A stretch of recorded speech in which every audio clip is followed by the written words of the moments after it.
And good morning, everybody, on this Tuesday, July 25th. See, I'm already doing better than yesterday. This is Stan the Fan sitting in for Glenn Clark on the Glenn Clark Radio Show. With us in studio, Griffin Bass, who is handling the ones and the twos over there, making sure everything sounds good. And baseball aficionado Grant DeVivo is in the house. Good morning. Guys, here's what we've got for you on the show today.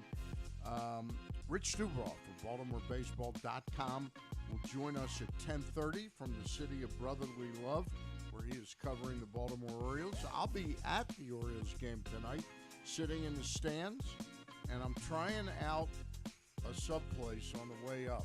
Okay. That's got cheesesteak place? Incredible reviews. It's called Gooey Louie's. Gooey Louie's. I don't know Louie's. if I've heard of Gooey Louie's. This is like in Philly? It's in Philly. It's in South Philly. It's supposed to be just a few minutes away from the ballpark. It's at a place called Penn's, P-E-N-N-S, Penn's Port. One word. Okay. Penn's Port Plaza. Gotcha. All right. It seems like it would be like almost like the Rotunda or something like that. Yeah. A mix of office spaces, shopping, and a couple restaurants. Well, I'm looking forward to your review when you get back, and if it's the best cheesesteak in Philly. They had some video last night. First of all, they don't do Cheese Whiz, okay, which right away gives them a big thumbs up from me. Oh, you don't like the Cheese Whiz? No, not a What are you, big. provolone? It's Philly cheesesteak. No, it's not. Well, no, it's not. That was what makes it a Philly cheesesteak. Somebody probably came up with the idea to save a couple bucks, and that became the thing in Philly. It's not. That's not a Philly cheesesteak. Cheese Whiz, okay? And if it is, then the Philly cheesesteak goes down about 10 rungs on my list. It's BS. I call BS, okay? All right. Anyway, we've got Rich Dubroff today at 10:30. Bo Smolka, Baltimore Ravens writer for PressBox, beat reporter for PressBox and PressBoxOnline.com. Bo Smolka talks to us on the eve of the opening of training camp, and then one of my favorites of all time joins us at around 11:30. Number 24, but number 1 in your hearts, Rick Dempsey, will join us to talk about the celebration coming up to the 1983 World Series. You know, it's interesting with Dempsey. He had, in that brief time, he had the 83 World Championship where he won the MVP of the championship and told President Reagan that tell President Reagan that tell them Russians we're having a damn good time here playing baseball, to winning the World Series again after 1 year in Cleveland in 1987. He went to the Dodgers and ended up playing and winning a World Series for Tommy Lasorda there, and caught some of Orel Hershiser's big games back then. And I have to ask him if he was one of the catchers that caught him in his, at the time, record-breaking consecutive innings. Does he still hold the record for consecutive innings pitch, shutout innings pitch? It was like 88. He beat Don Drysdale, had held the record. I think like it's 73 or 75 consecutive shutout innings. 59 consecutive scoreless innings is held by Orel Hershiser. It's 59? 59 consecutive scoreless innings. Okay. Yeah. 59. I wonder if then what year did he set it? In 88? 88, yep, Yeah. 1988. I'll bet you Dempsey caught him a little bit. Even though he's coming on to talk about the 83, I want to talk to him about Orel Hershiser. Yeah, Dempsey's first year with the Dodgers was 88, so he definitely was a part of that. Yeah. Well, there's no question. I remember that very well. And you know who else was on that team? John T-Bone Shelby. Yes. Yeah. Of course. Yeah. That's so I knew he was on that team. Keep John Shelby in your minds for Immaculate Grid. Immaculate Grid. I flamed out last night. I missed the first answer. It was like something very obvious. I said, well, he had to have driven in 100 runs for this team. And it was Eddie Murray, Cleveland Indians. I guess Eddie Murray drove in 100 runs. Oh, man. And he did not drive in 100 runs. Stan, you but should know this. I'll start it again on another computer. On your laptop. Yeah, because the rest of them, I had some pretty good ones, like 2 or 3 1%ers. But I had one. Was it 3,000 hits or something like that? 200 hits in a season. 200 hits in a season, and it was Milwaukee. Okay, Who comes to your mind? Milwaukee 200 hits. I'm taking a bold guess. Robin Yount.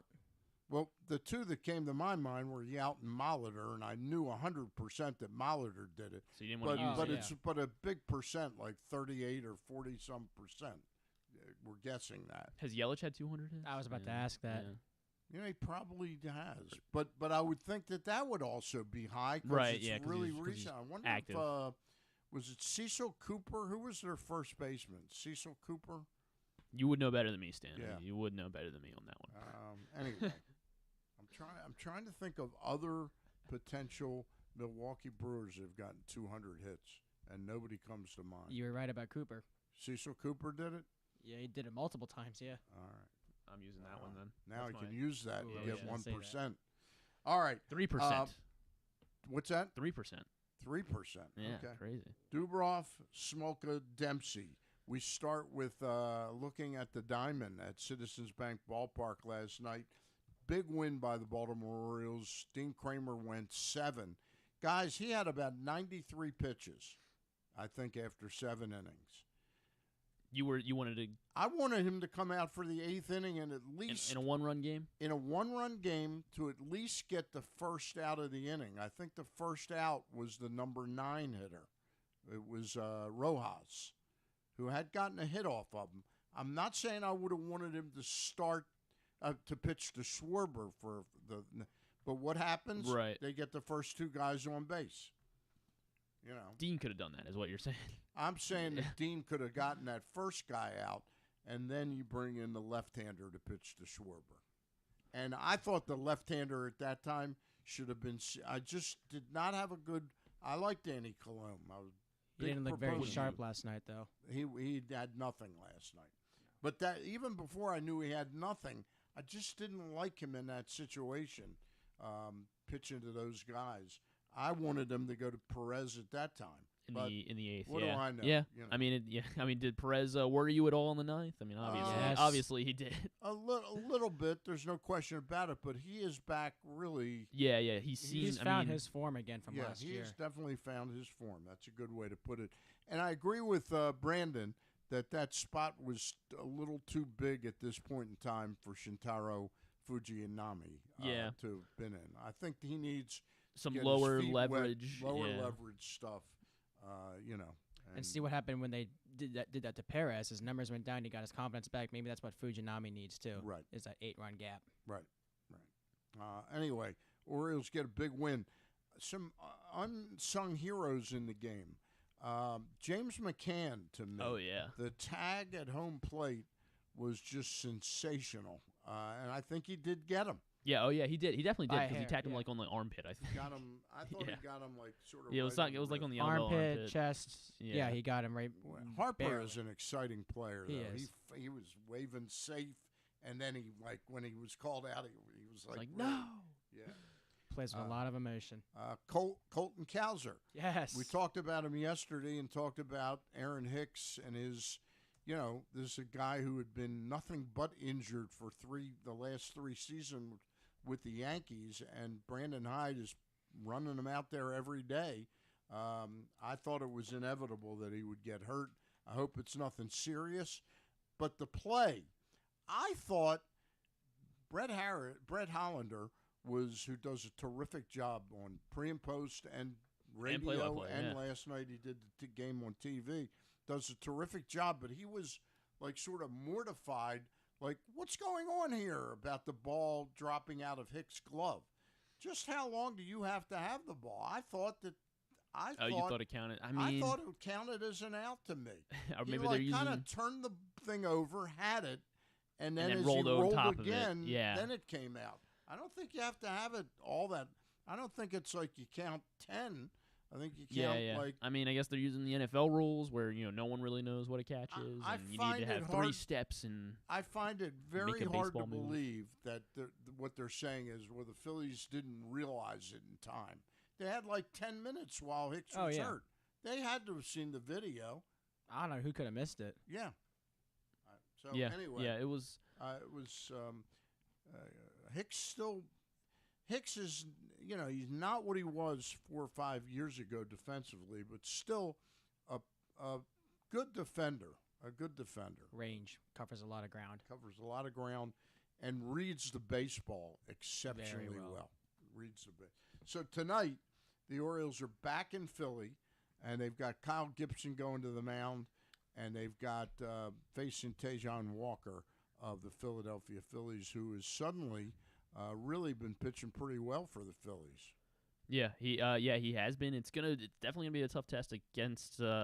Gibson's been. He's just been so shaky. It feels like like he's giving you what you need. You need him to give you 5 innings every time. You would like more, but he's gonna give you 5 innings every time.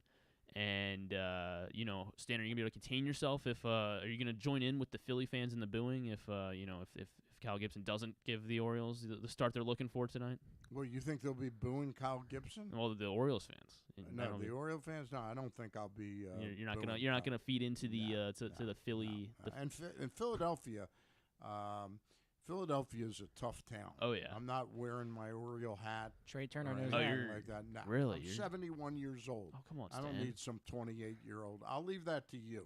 Put on your City when Connect Cedric When Mullins jersey. you pay $102 for a ticket and parking, and it'll end up being $120 by the time I buy the cheesesteaks, before the game at Gooey No Cheese Louie's. Whiz, yeah. With no Cheese Whiz. Well, how do they call themselves Gooey Louie What's that? If there's no cheese. No, they're going to put provolone on. Oh, but you want the Cheese Whiz, Stan. I'm sorry, Griffin. I'm gonna stand on this one. You bring one back for me? No. No? Jeez. It won't taste good. My wife was asking me late last night. She says, "You'll bring me back a tuna sub," because she loves tuna. And I said, "No, I'm not bringing you back a tuna sub." Well, you're coming back. You're staying there for Wednesday's game too, right? No, I'm not staying there for Wednesday. Oh, you're not? Coming right okay. back. Okay. Coming right back. Well, then you can grab it on the way home. No, they won't be open. The games that this is what we were talking about yesterday. The game started at 6:30, 6:40. Right, so Gooey Louie's, I think they close at 9 o'clock or something. Leave the game early. No, I'm not going to do that. Not going to do that. Gibson versus Walker tonight at 6:40. That game will be on Masson. You can also listen to it on WBAL Radio and 98 Rock, I believe, right? Yeah, that is correct. Simulcast on both stations. The Orioles now have a 2.5-game lead over the Tampa Bay Rays. Are we getting giddy yet? Yeah. Or are we picking up where we left off yesterday, that this club has some work to do? And by this club, I'm saying the general manager of the baseball team, Mike Elias. Yeah, there's no doubt that they have that. It's so weird because every game. It's like, man, why did they do this? Why are they doing that? We could really use this. And it's just like, but they keep winning. They keep winning ball games, and it's why it's been so much fun, because it's like how a lot about when you look at this team. It's like, how are they winning 62 games in 2.5 games up in the toughest division in baseball that we've seen in decades? The sum of the parts is greater than the whole. Mm-hmm. Yeah. And I think a lot of it is we kind of talk about every single day a little bit here and there. It's Brandon Hyde. He's pushing the right buttons when he needs to, whether that's Danny Coulomb in the 8th when you think it should be Perez, and he gets through, and Coulomb gets through it just enough, and they score.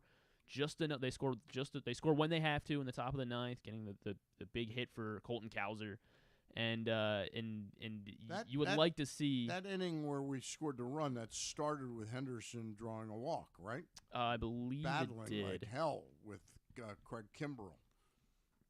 That was the top of the 9th. Yeah, Kimbrell came in, and then Frazier lined out to open the inning. Then Henderson walked. Right. Henderson's walk was really impressive to me. He was going against a slightly diminished Craig Kimbrell. Kimbrell isn't what he was 3-4 years ago or 8 years ago, but he's still doing a really professional job. And you would think that if there's one guy that's going to take advantage of a young hitter's youth and enthusiasm and overzealousness, it's going to be Kimbrell. And I thought Henderson had a mature, veteran-like at bat, Grant. Yeah, he did. I actually missed that at bat, but the whole inning. What were you doing? Going to the bathroom? Maybe. Yeah. No, but I mean that just speaks to Gunner's plate approach and Gunner's discipline because his OBP is ridiculous. I mean he knows what he wants. He knows what he doesn't want. I think a lot of these young hitters, like him, Rutschman, Cowers are even in that at bat. They know what they want. You know, it's not an accident. No. It's one thing to have a philosophy that your hitting coaches preach is, controlling the strike zone. But the Orioles have done a great job at scouting these players at high school and college to get players that they know going into the process, the developmental process, have good eyes. Yeah, and it's a big. I feel like this era of Orioles offense is a huge, even double from the last playoff stretch we had. We had a lot of free swingers on our last playoff run. Yeah. Not to shade any disrespect to that team because that was an amazing run we had. But they had like Scope, a 311 on base percentage. and that's as a because team. you had guys like Scope, Manny, Crush swinging at pitches that really they need to be And laying. Adam. Jonesy Adam couldn't lay Jones. off that slider. Yeah. But now you got guys, and again, no disrespect to that team. That was some of my best days as a fan watching those guys. But now this lineup we have is even more potent because of their ability to work the count, get on base. Like Gunner draws a ton of walks because they really good offensive coordinators with Ryan Fuller, Cody Ashley, these guys coming in, and they know what they want. They know what they're gonna lay off. Cowser gets a hanging breaking ball in the outside corner from again a multi all-star, and just flicks it. Yeah. We're working for all fields. We're working. We're not trying to crush everything for a home run. It's a very very I think what we've been looking It's a for in an calculated offense. approach. It's what we've been waiting for. Yeah, and it's why this team does feel different, and you can point to all the holes that you think they had. Maybe they need more power. Maybe they need more of this. Obviously, the pitching does seem like a hole, but it's why as we approach the deadline, no one's really saying, "Oh, the Orioles need to go out and get a bat." It's because the way they've come up. Yeah, the way they've come up is they've shown so much plate discipline. Every single player up and down the lineup is very comfortable at the plate, except for I don't know, maybe Jorge Mateo. Like whenever a guy comes to the plate, they're gonna work a good at bat and see some pitches one way or another. Yeah, forget power at this point. What we're doing, just keep doing that, the small parts, and we will win games that way. So let me pose you one hypothetical, and we don't know the answer to this just yet. They were going to be checking him out.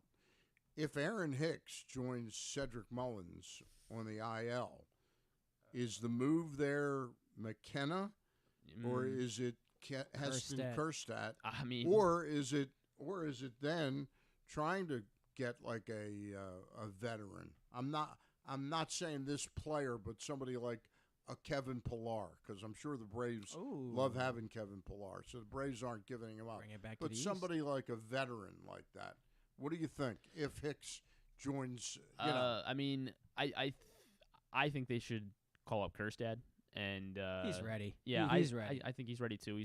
He's doing. I mean. I'm agreeing with you. Yeah, So nothing's gonna hurt. Nothing's gonna hurt him from devil's sticking. advocate. 33 games at AAA Norfolk since he got bumped from Bowie. He's hitting 340. Yeah, Yeah. 344, 5 homers, 16 RBIs. His OPS is over 1. I think he's ready. Yeah, nothing's going to hurt him from sticking around in AAA for another month or two if that was the original plan. But I think, with the injuries that you have to the outfield, I think he would certainly have a role on this team immediately. But I think anything other than McKenna, I think I've seen enough of him. He seems like a great clubhouse guy. He's a good guy. And there's assets there, but if they had the chance to go out and get a Pilar, who I know is a major league caliber hitter and I threw plays that great name defense. out. He's not available. Yeah, he's but not. somebody. But yeah, someone like if there is a veteran outfielder that How about put like together- Alamedes Diaz or something from Oakland. does he play the outfield now? He played it for a good while. Okay. He is he's a mixed usage guy. You're right. I think I'm leaning more Kjerstad. I don't know, Same. middle I'm level. I'm a Kjerstad guy at this point in time. Or if you're not ready to bring him up, there's always somebody like purchase a contract of Daz Cameron. Yeah, Had Daz a Cameron, really there you good go. year for Norfolk. I'd be Don't sleep on him. fine with the Daz Cameron experiment. Hopefully he would catch fire for a week or two as he first gets up Is here. he as considered as good as his dad was as an outfielder? That's an excellent Mike question, Cameron? Stan. Yeah. I remember. Yeah, he is Mike's son. Yeah. He was a first round, second round B, balanced pick, whatever. Yeah, that by the second round is. Astros, right? Yeah, and he never really lived up to that hype in the majors, or not yet. But I mean, in AAA, he's torn it up. He's probably 19 about stolen 20 bases. He's probably about 27 or 28 years Yeah, he's old. still young, like He's 26. 26. 14 homers in 73 games. There's power. His slugging is 490, and he's got speed too. 19 stolen bases. He's only been caught 5 times. I've been keeping track of Daz Cameron all year, and they've really hyped him up online and in the stat board. So if you want to purchase contract, That's an interesting name. Right. That's an interesting. and then name. when Hicks and Mullins come back, all you do is send him down or designate him for assignment. Yeah. He might still be there. He might get claimed, but there's depth. If you don't feel that Kjerstad's ready, if you want to develop him more, they have a lot of depth. Some of those minor league signings they've made, and Cameron's one of them. Yeah. How do you get Cameron on the 40-man, though? He's not on the 40-man. Yeah, no, he's You'd not. have to select his contract. Yeah. No, you have to select his contract, but you roster can't move. get a 41st player without getting rid figure of out. him. Yeah, Figure out who who we Yeah. cut. I don't know. Mateo. That might be. Nah, Yeah. Mateo's Well, so the IL. So if the IL, what is the Austin. way the IL works? Would they have to just put It would somebody be on like 10 the 6? They'd have to put somebody on the 60-day. they'd have to put who? They'd have to put somebody on the 60-day, right, Which we to wanna open up avoid the. that. Or DFA someone. From Yeah. You that's could- on the 40. And that could maybe What be Keegan Aiken goes to the 60-day IL. or Austin Booth gets let go. Is Keegan Aiken on the IL? Yes, He is, yeah. 15 day. The Major League IL. Mm-hmm. Okay. Yeah, he That could mean- that easily. might be the he answer could then. easily. Yeah. He could even go on the 90-day IL. Maybe the 160-day. 120-day Yes. IL. Yeah. He's cheese whiz. He's cheese whiz. He's You don't want cheese any of whiz him. to me, no. Just as restricted list. Had enough. He's not cheese whiz to me. He's lower. He's worse than that. Yeah. He's worse. Oh, He's worse. But if you could book him on the show tomorrow for Gonzalez, you would, wouldn't you? You know what? Why not? Yeah. Yeah. If he wants And to, then if he you'd wants be to stop, sucking up to him we'll see. like the we'll see. spineless Yeah. jellyfish you I are. wouldn't have this. Yeah. Well, come on, Stan. I wouldn't have this same energy. Right. But yeah, Right. I'd be like, how do you like? How you coming along? I'd be like, how do you like Anaheim? Yeah. You know, you Yeah. think Did you go to Disneyland? yeah. For get Otani over here for just throw him in the package. You think whatever he's that the is. key to the Otani hunt? Yeah, he might be. He might be. For those that don't know it, MLB Trade Rumors in one of their deep dives into the Otani situation are quoting John Morosi as saying what's the other team? The Orioles and the Diamondbacks. and the Diamondbacks are interested in Otani. Like, who wouldn't be interested in Otani? Well, they're think doing everybody they is. said they're doing their due diligence. Right. Is I believe what the report said. So that just sounds like we're calling and saying, "Hey, just checking in." Yeah. I'll tell you what, we've got a big. Is this like oak? This table. It's from the old building. I know, it's from the I don't know Meadow what the Mill, exact. You want me to you call know, up John Colson yeah, and find court. out? But whatever it is, if the Orioles end up with Shohei Ohtani, I will eat this desk. You'll eat the desk. Yes, I All right. will Let me eat write this that entire down. Make sure we desk. don't. Okay? Make sure I sign that. Let us Make the a 20-minute picture mark. of it. Take a picture of it and tweet it out and say, "Stan the Fan will eat this entire desk All right, I will. with Cheese Whiz."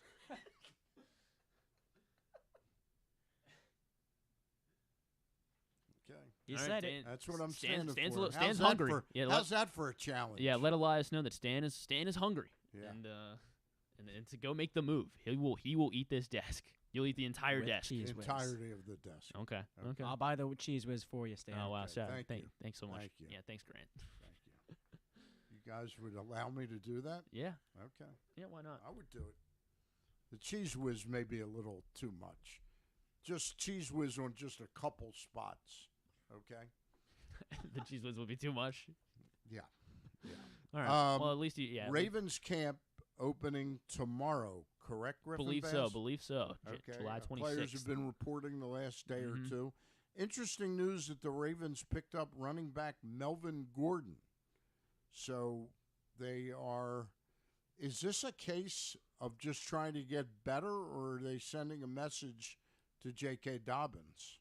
And is Dobbins contemplating pulling a Saquon Barkley? It's probably more the latter. Saquon obviously just signed a Saquon's- 1-year deal. He did today. sign a one. Yes, For how to, like much? this morning. I think it was 11 million, $11 million. like guaranteed, and then I believe I'm sure there was incentives Okay. for it to go higher. $2 million signing bonus. Yeah, just 11 million. I mean, I say just 11 Is he million. in the same? Is he in the same contract status as J.K. Dobbins? He was coming into his free agency. No, he was franchise tagged. Saquon Barkley was was franchise tagged, so tag. he didn't sign the franchise tender. And because I believe the tag tender was about $10 million, so Right. this when he signs this, that gives him, I guess, another $1 million more than Right. whatever it was, and it's essentially he's essentially playing on the tag again since it's just a 1-year deal. Right. But yeah. So Saquon signs. That leaves Josh Jacobs as The lead back. yeah. Well, no, I mean, Josh the Jacobs as one of the only other, at least the top running back that is yet to report Okay, or that's sign. right. He's still controlled by the Raiders, right? Correct. Josh yeah. Jacobs. Yeah, because I believe he was And they're in franchise Las tagged. Vegas, Yeah. which is Not the kinda Oakland Raiders. East now. Yep. Yeah, they take all of Oakland's teams. All right. And so Dobbins is just holding out because he wants an extension because he's still under his rookie deal. This Okay. is the final year of his rookie So deal. he's looking for an extension and is unhappy. Yeah, and so, but anyway, to answer your question, I believe it is more the latter. They're trying to kind of, put the pressure on J.K. Dobbins to show up, and if you don't show up, fine, we got Melvin Gordon, Right. and Gus Edwards. We'll see what see what Gus Edwards has left. I mean, he didn't look great coming back from the knee injury, but a year removed. It'll be hopefully. interesting to see what his off-season reaped because he had to get in really terrific shape. Mhm. Because he was a gamer. He was a real plow horse. Yeah, Gus Edwards, Gus Bus, man. I was all in on Gus Yeah. Edwards. I was when they announced his extension. I was ecstatic, and then of course he goes down, and they lose him for a year, Right. and then doesn't look the same last year. So big year for him as well. If he for really his NFL future this season, see if he can stay Is it healthy. hard to believe for you guys? You're both youngsters in your 20s. Is it hard to believe that the Orioles reached the 100-game mark last night? That was 100. Doesn't I it guess it was seem 100. like the Flies season by just quick. Yeah. Yeah, it really flies. Well, I by. feel like I was just at the Birdland Caravan yesterday with the whole tour to the Tour de Maryland, the autograph signings, the happy hours, and here we are, 100 games into the season. Yeah. Wow. I think I can believe it. I sit here every day with Glenn, and we talk about every single game. So, only 100 is what I'm saying. But yeah, I'm glad it feels that way for a lot of people. That's just how fun this season's been. Is that there's something every single night that Help me out. Are makes we it feel taking a feel break fresh. before Dubroff? Or I think we can just go right up into. we'll go into we'll Dubroff go into and take a Dubroff. break coming out of Dubroff. Yes. I will Yes. note that the Toyota Tacoma comes in a range of models and trim lines. You can choose the perfect Tacoma to reflect your unique personality and driving habits. Check out buyatoyota.com for deals on new Tacomas from your local Toyota dealer. And I happen to own not a Tacoma, but I happen to own a Toyota. Very happy with my third Prius. Very very good, Stan. I have a Toyota as well, and I'm pretty happy with it as well. So, Yeah. Check out PressBox is offering new sports bettors the best sign-up bonuses and promos from 7 legal online sports books. Go to PressBoxOnline.com/offers now and get offers like $150 in bonus bets from DraftKings after placing your first $10 bet, or up to $1,250 in bonus bets from Caesars. Time is limited to get the best offers from all of the sports books. Go to PressBoxOnline.com/offers and sign up today. Ken Zales will be in my seat, well, it's actually Glenn's seat, tomorrow and Thursday, and I will be back as I am usually a regular on Fridays. I will be back on Friday to host Friday's show, and looking forward to Glenn being back next week, and we'll see. On a programming note, though, on August the 4th, that's a Friday, I will not be in with Glenn Clark because I'll be at the Orioles luncheon, the 1983 40th anniversary luncheon. Joining us now is one of the men who is a staple in your Orioles coverage. He is the mind and the hands behind BaltimoreBaseball.com, and he still does the jersey of the day every day on BaltimoreBaseball.com. He is Rich Dubroff. Rich, how are you? I'm great, Stan. How are you? I'm pretty good. First of all, are you doing Jersey tonight up in Philly? I did a jersey of the game. I did a jersey of the game yesterday. I do them every game at home, Right. and then on the road I don't always have I always have the time, and there aren't always a lot of Orioles fans around. But I found Brooke Fordyce Wow, last that's night, a great. which What was a number first. did he wear?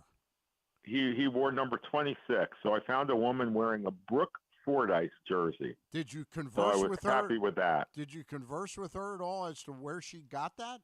No, I leave that to you, Stan. Okay. My supposition is that she had an affair with Brooke Fordyce. Now I don't know that for a fact, but that's my supposition. Let's talk baseball. All Okay? right. Hey, Rich, we're 100 games in to the season. What has surprised you most about this Baltimore Orioles team? That they're as good as they are. I thought that they would be good. I thought that they would be a playoff team. I thought that they could win, close to 90 games. They're better than, they're better than that. And I'm surprised that their competition isn't as good as I thought it would be. That's going into the season, I thought that the Toronto Blue Jays would be the American League World Series team. That's an interesting way to put it. Yeah, go ahead. And the Yankees, the Yankees, with all the money they've spent on pitching, I thought the Yankees would be better. The Red Sox, I'm not surprised. And I thought I thought that the Rays were going to be hard to catch. Mm-hmm. And the Orioles now have the lead, and it's going to be an interesting 62. It's going to be we're at precisely 100 games. It's going to be an interesting 62 games. So let me ask you: you're saying the biggest surprise is that they're that good. What makes them so good? What is the secret sauce this team has, Rich? Well, there are a couple of things. Is the starting pitching? The starting pitching has been good enough. It hasn't been spectacular. It's been good enough to get them to an excellent bullpen. If you have seven good innings by a pitcher, and you get to 8 and 9, and you have Yennier Cano and Felix Bautista, that's a pretty good recipe. Of course, like as you saw last night, they couldn't. They can't pitch every game, and then they had a little trouble there in the eighth inning. But the other thing about them that's really that you probably couldn't have predicted going into the season is how they've been able to take advantage of the new rules. They have a young and athletic team, and the young and athletic teams are doing well with these, with the kind of baseball that we're seeing, with the no shifts, where guys can show off, their athleticism, and not just, you don't have the Roof Doors who are just planted in short right field with no athleticism. And everybody has to play under these rules, and teams like the Orioles, young teams, are able to take advantage. Look at Cincinnati. Nobody thought that Cincinnati was going to be a contending team this year, but they have all these young athletic players, and they've been able to adapt to this new world. That's interesting. Flashing into last night's game, tell me what happened on the Hicks play where he got hurt. We'll talk about his injury in a second. I'm hearing media reports that the Phillies didn't challenge in time. The more I watch the play, I think simply that I would say that he didn't drop the ball, that he held it long enough to be an out. He didn't hold the ball. Okay. I mean, I saw enough replays of it that I was pretty confident he didn't. I was pretty confident that he didn't hold the ball. But they didn't challenge. They So why didn't wouldn't they challenge have in time. challenged it under I don't what the know. media reports? I don't. Okay. To me, I don't know. I don't know how long you're supposed to hold it, but he flipped it, he turned it, and then it came out. I thought he held it long enough. That's what I thought. Well, watching it, I didn't, but Okay. they, What's the story on his injury? I know Brandon Hyde in the post-game interview last night said that it's something they'll check out. What do you think? Do you think he's injured or he's just banged up? I don't know.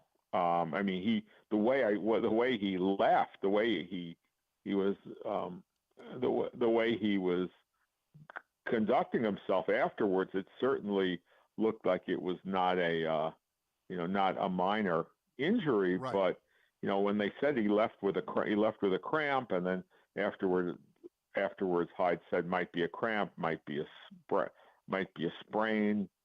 I don't know. So I don't know. I don't know what it's going to be, but they'll have to get another player. Let's say hypothetically it is an IL situation and he joins Mullins on the IL, and for starters it's a 10-day IL. Do they simply bring up Ryan McKenna, or do they gulp and say, let's take a peek at Heston Kjerstad? No, well, Heston Kjerstad's not a center fielder. They need a center fielder.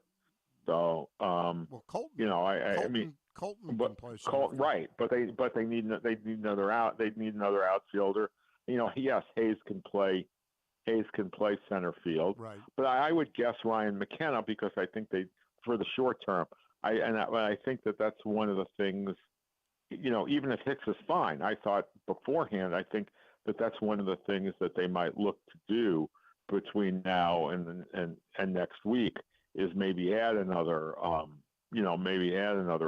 veteran outfielder who's a left-handed hitter, because Mullins is apparently not going to be back for a while. Okay. Grant DeVivo is in studio with us today. He's got a question for you, Rich. Hey, Rich. Grant DeVivo here, Glenn Clark Radio intern. We were discussing this not long before we brought you on air. If you don't think Kjerstad's ready, or you simply don't want to bring up McKenna at the moment, what about the small move of maybe selecting a contract of the likes of Daz Cameron maybe for a short amount of time until Hicks and Mullins is ready? Well, Daz Cameron's a right-handed hitter, and I would think McKenna would be the choice over him because of his superior defense, his ability to be a pinch runner and to play the other positions. So I would think that would not be a consideration, because when Mullins was hurt the first time, Grant, the Orioles could have selected Daz Cameron, but also in order to do that, they'd have to clear a spot on the 40-man roster. True. And right now, I think that there are not that many spots available where where you might lose a player over Cameron. So I would think that would be unlikely. I mean, the other thing they could do, and he's just really started playing again, is bring up Kyle Stowers. Because Stowers is a left-handed hitter. But I would say McKenna 1 and Stowers 2 would be my moves that I would look at. Where do you think Kjerstad falls in terms of what would it take for him to get? Would he be a potential September call-up? He's hitting 344 at AAA now. Yes, he could be up before then. Yeah. But I think again they'd have to make a move. But he hasn't been at AAA. He hasn't been at AAA all that long. But I think he's right there. It would not shock me if he were up. If he were up very quickly. But I think that maybe they'll wait a little bit for that. Rich, we've got the trade deadline looming.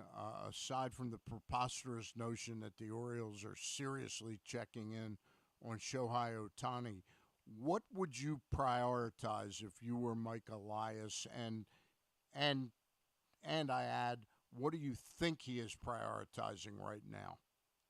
Well, I'll just go with what I think he's prioritizing, because I think that they're looking for additional relievers. Mm-hmm. I think that you have to guard against Bautista and Cano being overworked. Yep. They've pitched an awful lot, so some fresh arms would be good. They went out and they got Fujinama last week, and that's one. And I think that they may get one or two others. I know one name that a lot of people have been throwing out has been Scott Barlow from the Kansas City Royals. But I mean, guys are sort of on that level. I mean, they did a great job in spring training getting Danny Coulomb for basically nothing.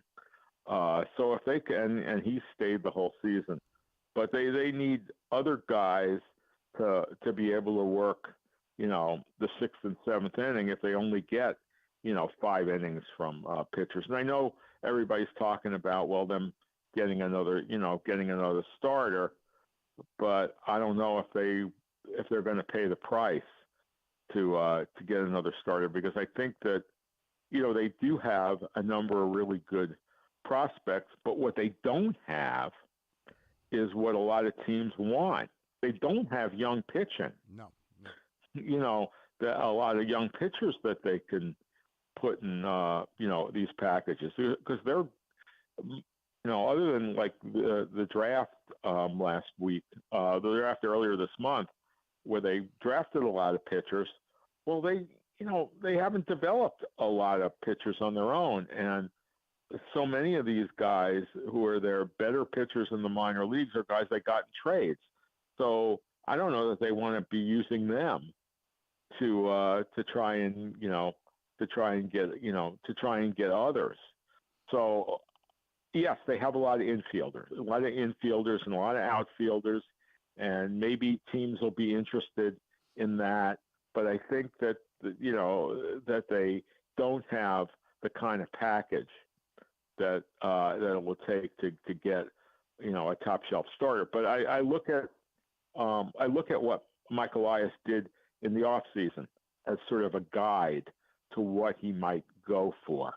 They added Kyle Gibson, who wasn't a top shelf starter, but who's certainly been good, and Adam Frazier, who's been not a top shelf infielder, but has certainly been helpful.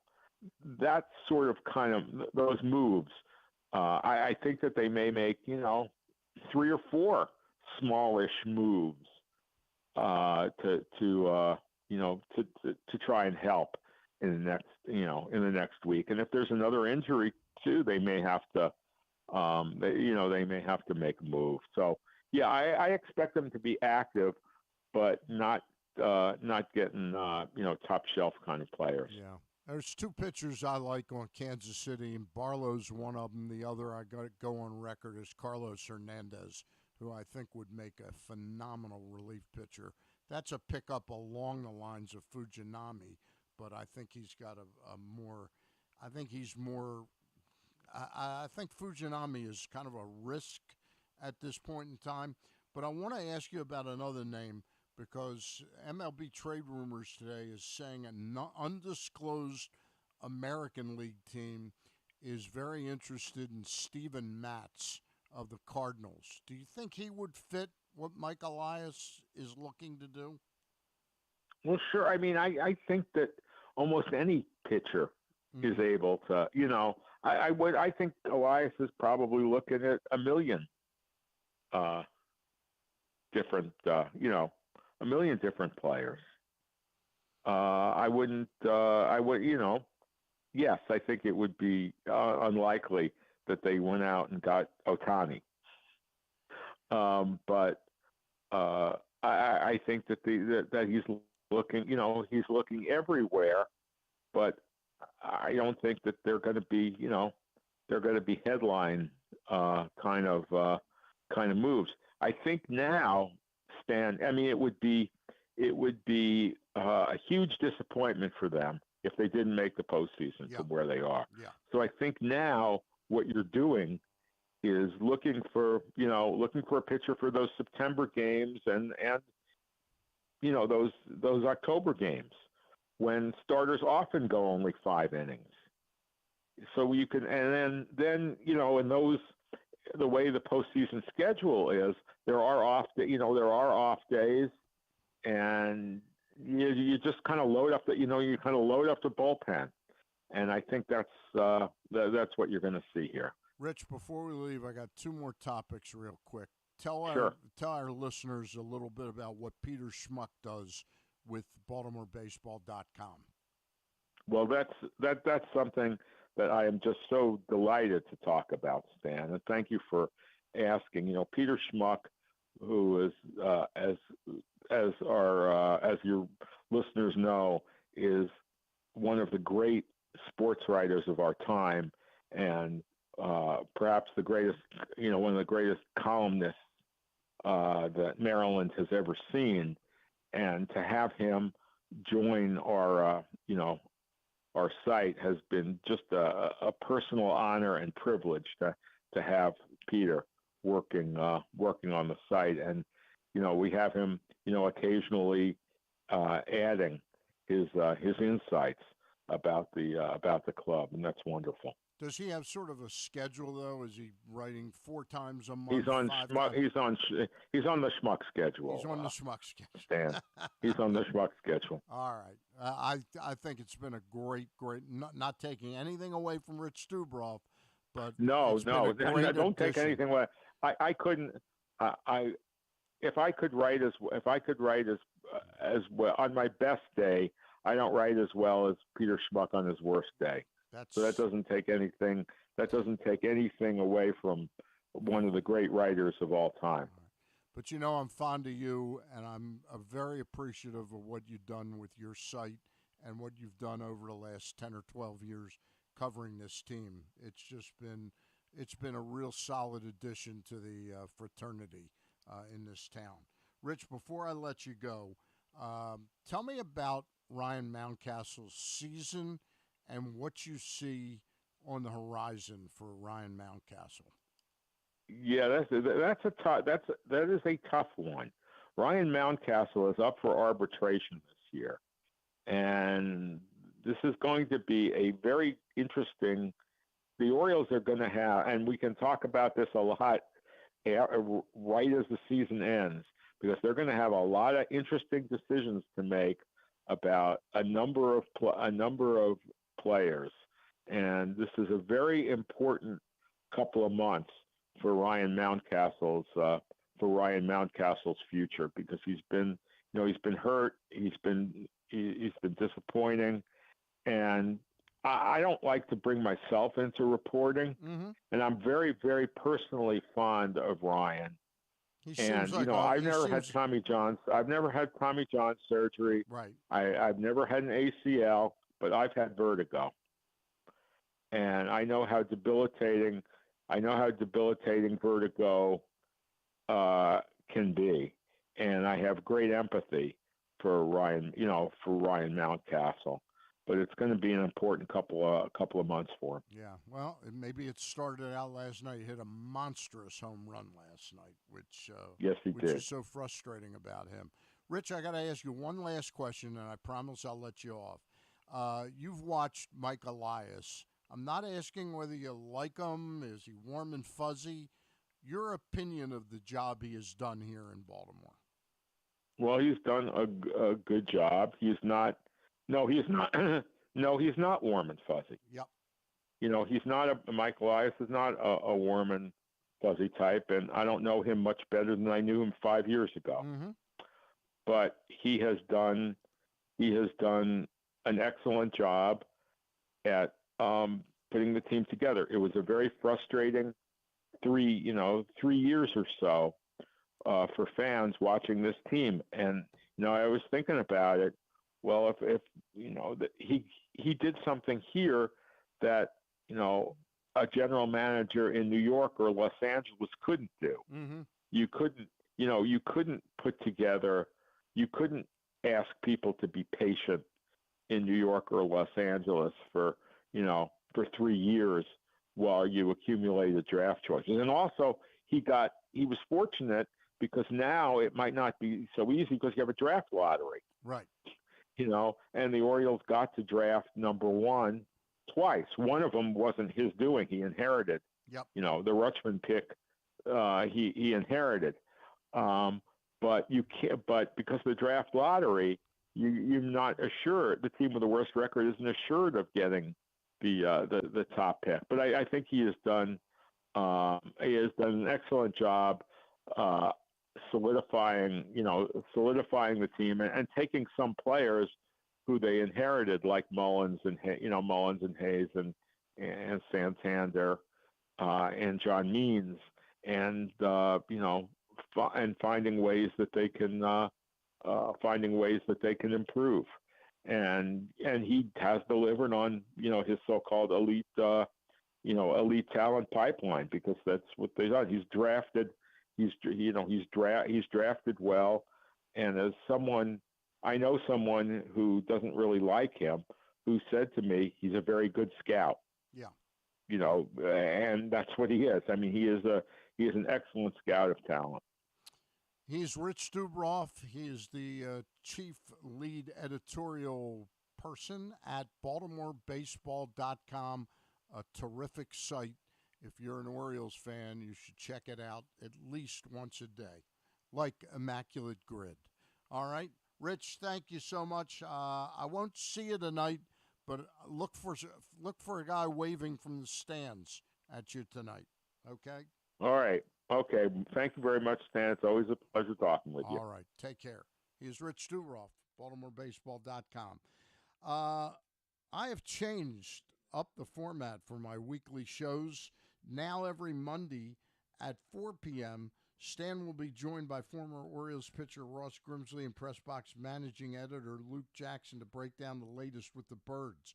Accordingly, we've made an editorial decision without telling Jen Nelson that next week we will be doing Tuesday at 4 o'clock, our Zoom, which will fit in with the end of the trade deadline at 4 p.m. on August the 1st.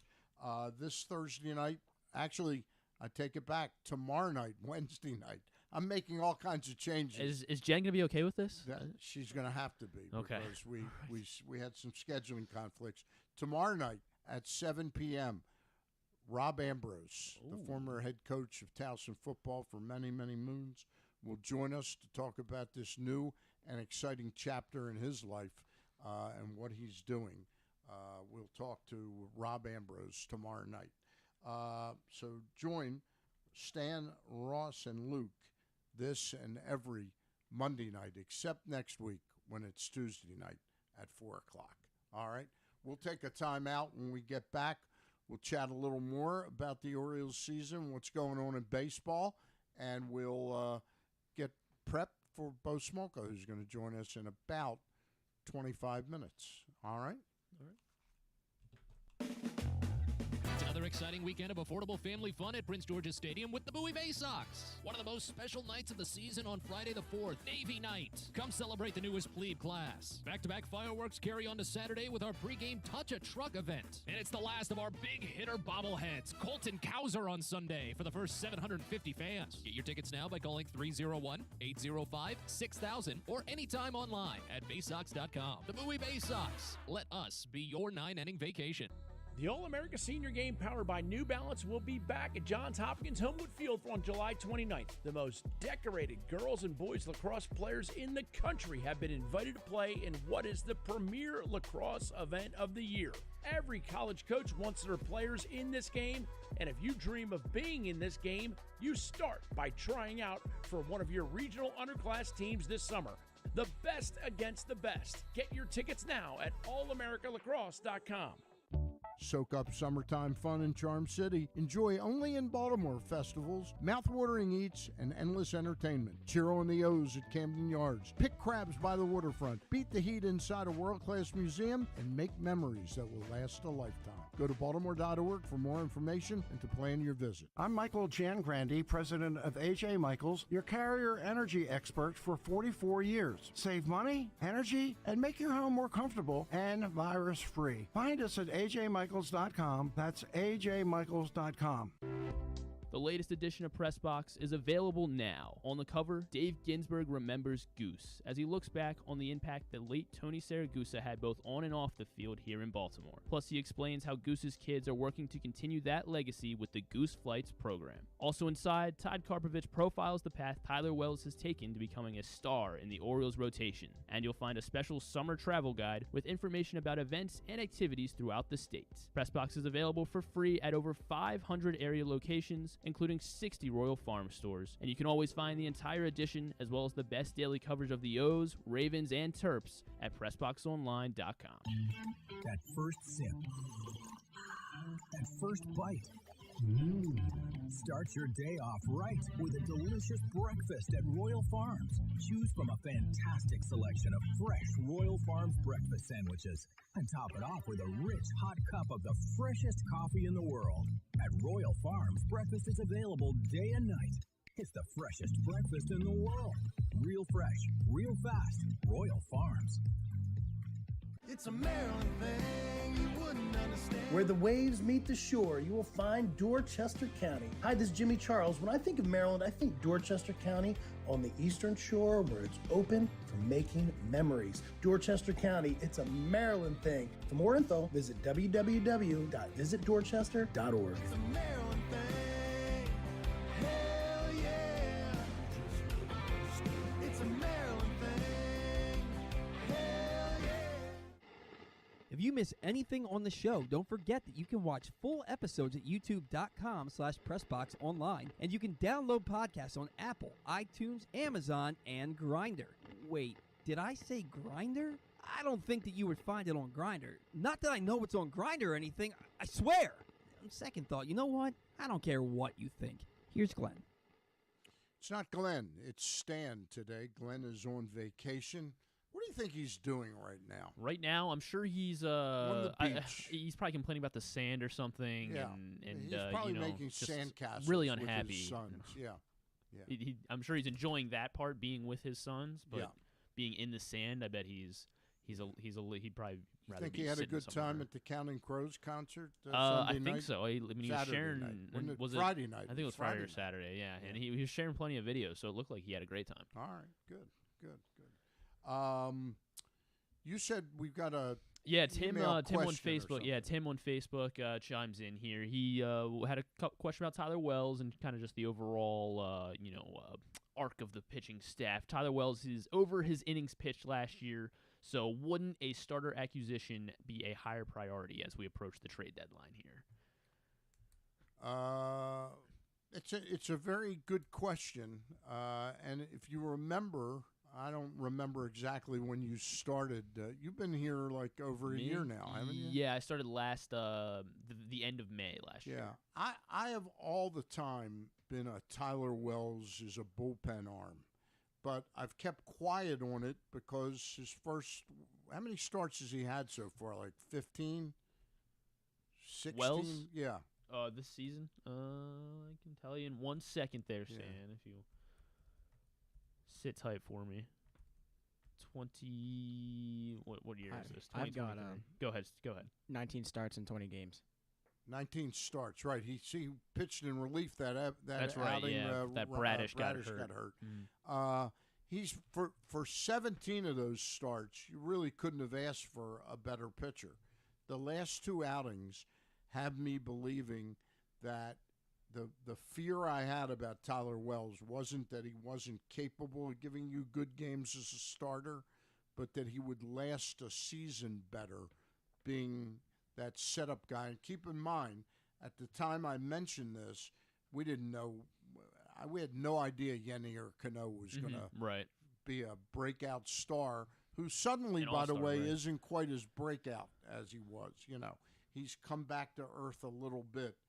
And partly maybe because he's fatigued a little bit. Right, yeah. But I think Tyler Wells, again, I get back to the point. I know it sounds like, Stan, what pitcher don't you think should be in the bullpen? That's actually about what I was exactly going to say. Yeah. About to say. Yeah. So, anyway, Tyler Wells, I'm dubious about what he's going to offer this team the rest of this season. I think he'll be okay. I don't think he'll dominate the way he did much. And remember, domination for him was he still gave up a lot of home runs. How many home runs has he given up? Too many. It Over feels 20? like 20. Yeah, it's over 20 for sure. Sorry, I had his stats up and then I clicked away. His home runs allowed this season, 23 home runs in just about 20 appearances, Right. which is a lot for his Yeah. innings pitched. Yeah. All right. Somehow he's still got a .9 whip. Yeah.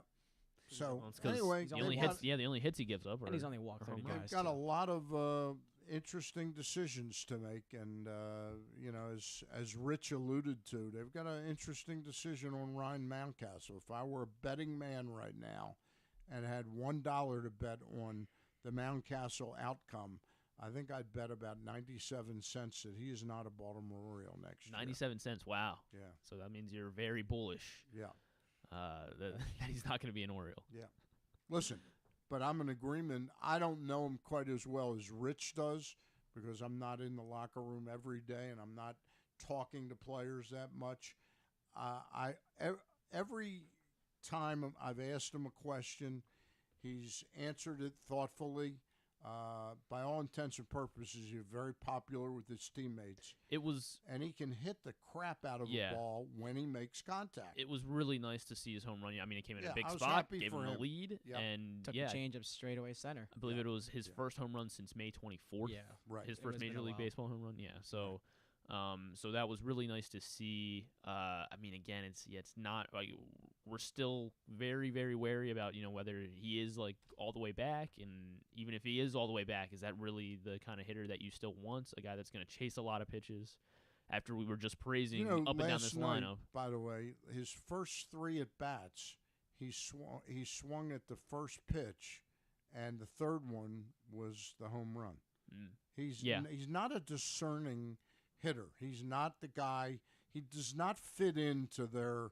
So what this team's done all season. What this team wants to do with the batting approach. Yeah. He's really goes up there and he's ready to hack right away. Yeah. So with that being said, I think I might make my bet 98 cents that he won't be an Oriole. Okay. Yeah. Grant, you want to raise that another penny? Yeah, I've been thinking the same thing. Just his plate approach is a lot different than what they're trying to build right now. That patience and a lot of free swinging. His OPS is going down. I mean, it's gotten back up a little bit. It's over 7 now, but again, not the promising numbers like I saw like 2021 when he absolutely tore everybody up, set the Orioles rookie home run record. But I mean, my theory is he'll be replaced by Kobe Mayo at first base one day, or in the or DH Heston spot. Kjerstad, Right. Or Santander. I think his time here, and I really hate to say it and even see it because I've been following Mountie since the Shorebirds, the Keys. I followed this guy's whole career practically, and I really hate to say it, but his time's ticking because of those numbers dropping off, his struggles with plate discipline. I think his time's ticking, unfortunately, and I've been thinking this for a while now. I don't think he'll be an Oriole. Part of me thought he might get shipped at the deadline, but part of me is just like, next year his chances of being here still are slim, and maybe just needs a change of scenery. He can still produce somewhere else, but I think it's not going to be here, unfortunately. I hate to say it, but yeah, you're in agreement. I am in agreement with that, unfortunately, because he was a very big bright spot for the Orioles during those really ugly times during 2020 and 2021. And he's a gentleman too. I've talked to him before too. Yeah, really nice guy. He's a good kid. Wish him nothing. Hope he makes a fortune for the Oakland A's as they move to Las Vegas. I think he'd be a big star in Las Vegas. Yeah, the guy that hits the ball 450 feet every time he makes contact, that would be a big star in Vegas. But Tim's question does still remain. So should a starter be higher priority at the deadline or not?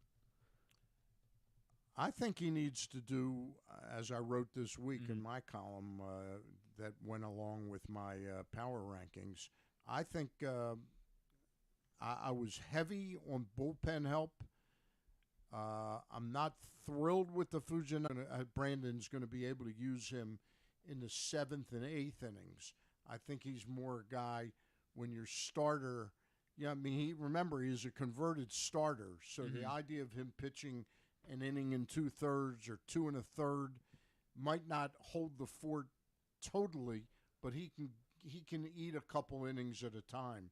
I think he'd be much more well suited for that role than a late leverage guy right now. But I think Mike Elias needs to do both. I think he needs to add at least one more reliever. My choice is Carlos Hernandez. Like, if you came to me and said Barlow or Hernandez? No, Hernandez and Steven Matz. That would be kind of where I'd see this team being. And if it was Barlow and Steven Matz, I wouldn't cry either. Gotcha. I think those two guys would be a nice fit for this team. Okay. All right. Bo Smolka to join us in just a bit, questioning where the Orioles go from here. Well, they've got the game tonight at 6:40. Kyle Gibson versus Tejan Walker at Citizens Bank Ballpark. Who's pitching tomorrow? Is it Bradish against Ranger Suarez? I believe so, That's yes. at 6 o'clock. And then Thursday Correct, is an Bradish. off day. What's that? Correct, it's Bradish. Yeah.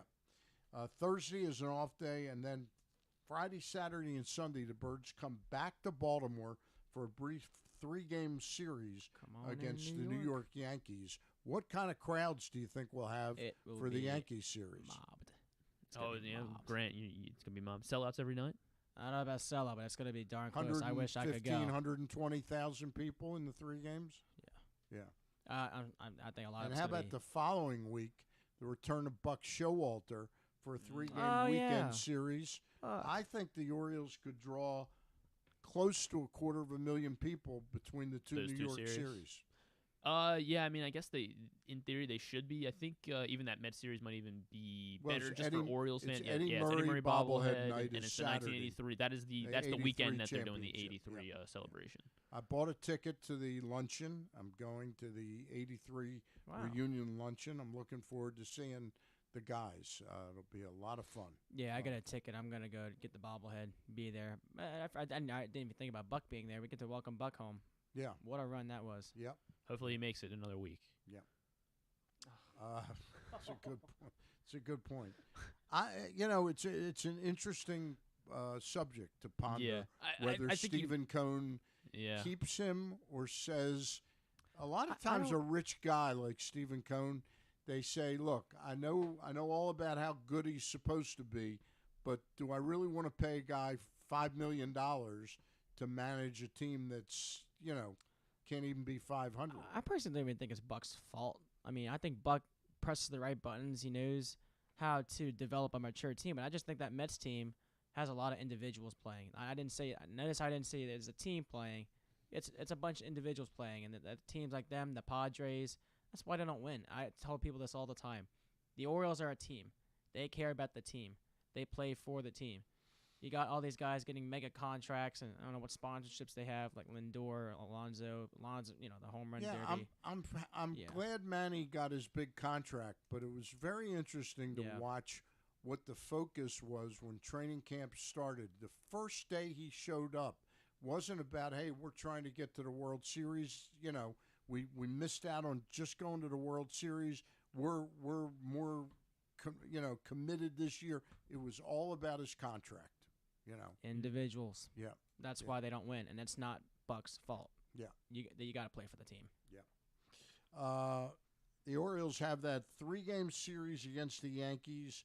Then they go to Toronto for 4, Monday, Tuesday, Wednesday, and Thursday, which is a huge series for the Toronto Blue Jays. Yeah. I mean, I guess the Orioles, you start looking at it as an opportunity for the Orioles to just kind of completely bury them, really. I mean, like, it is kind of do or die time for really everyone in the AL East, I guess. That not the Rays or the Orioles. Like, they just because of that's how tough the division is that if the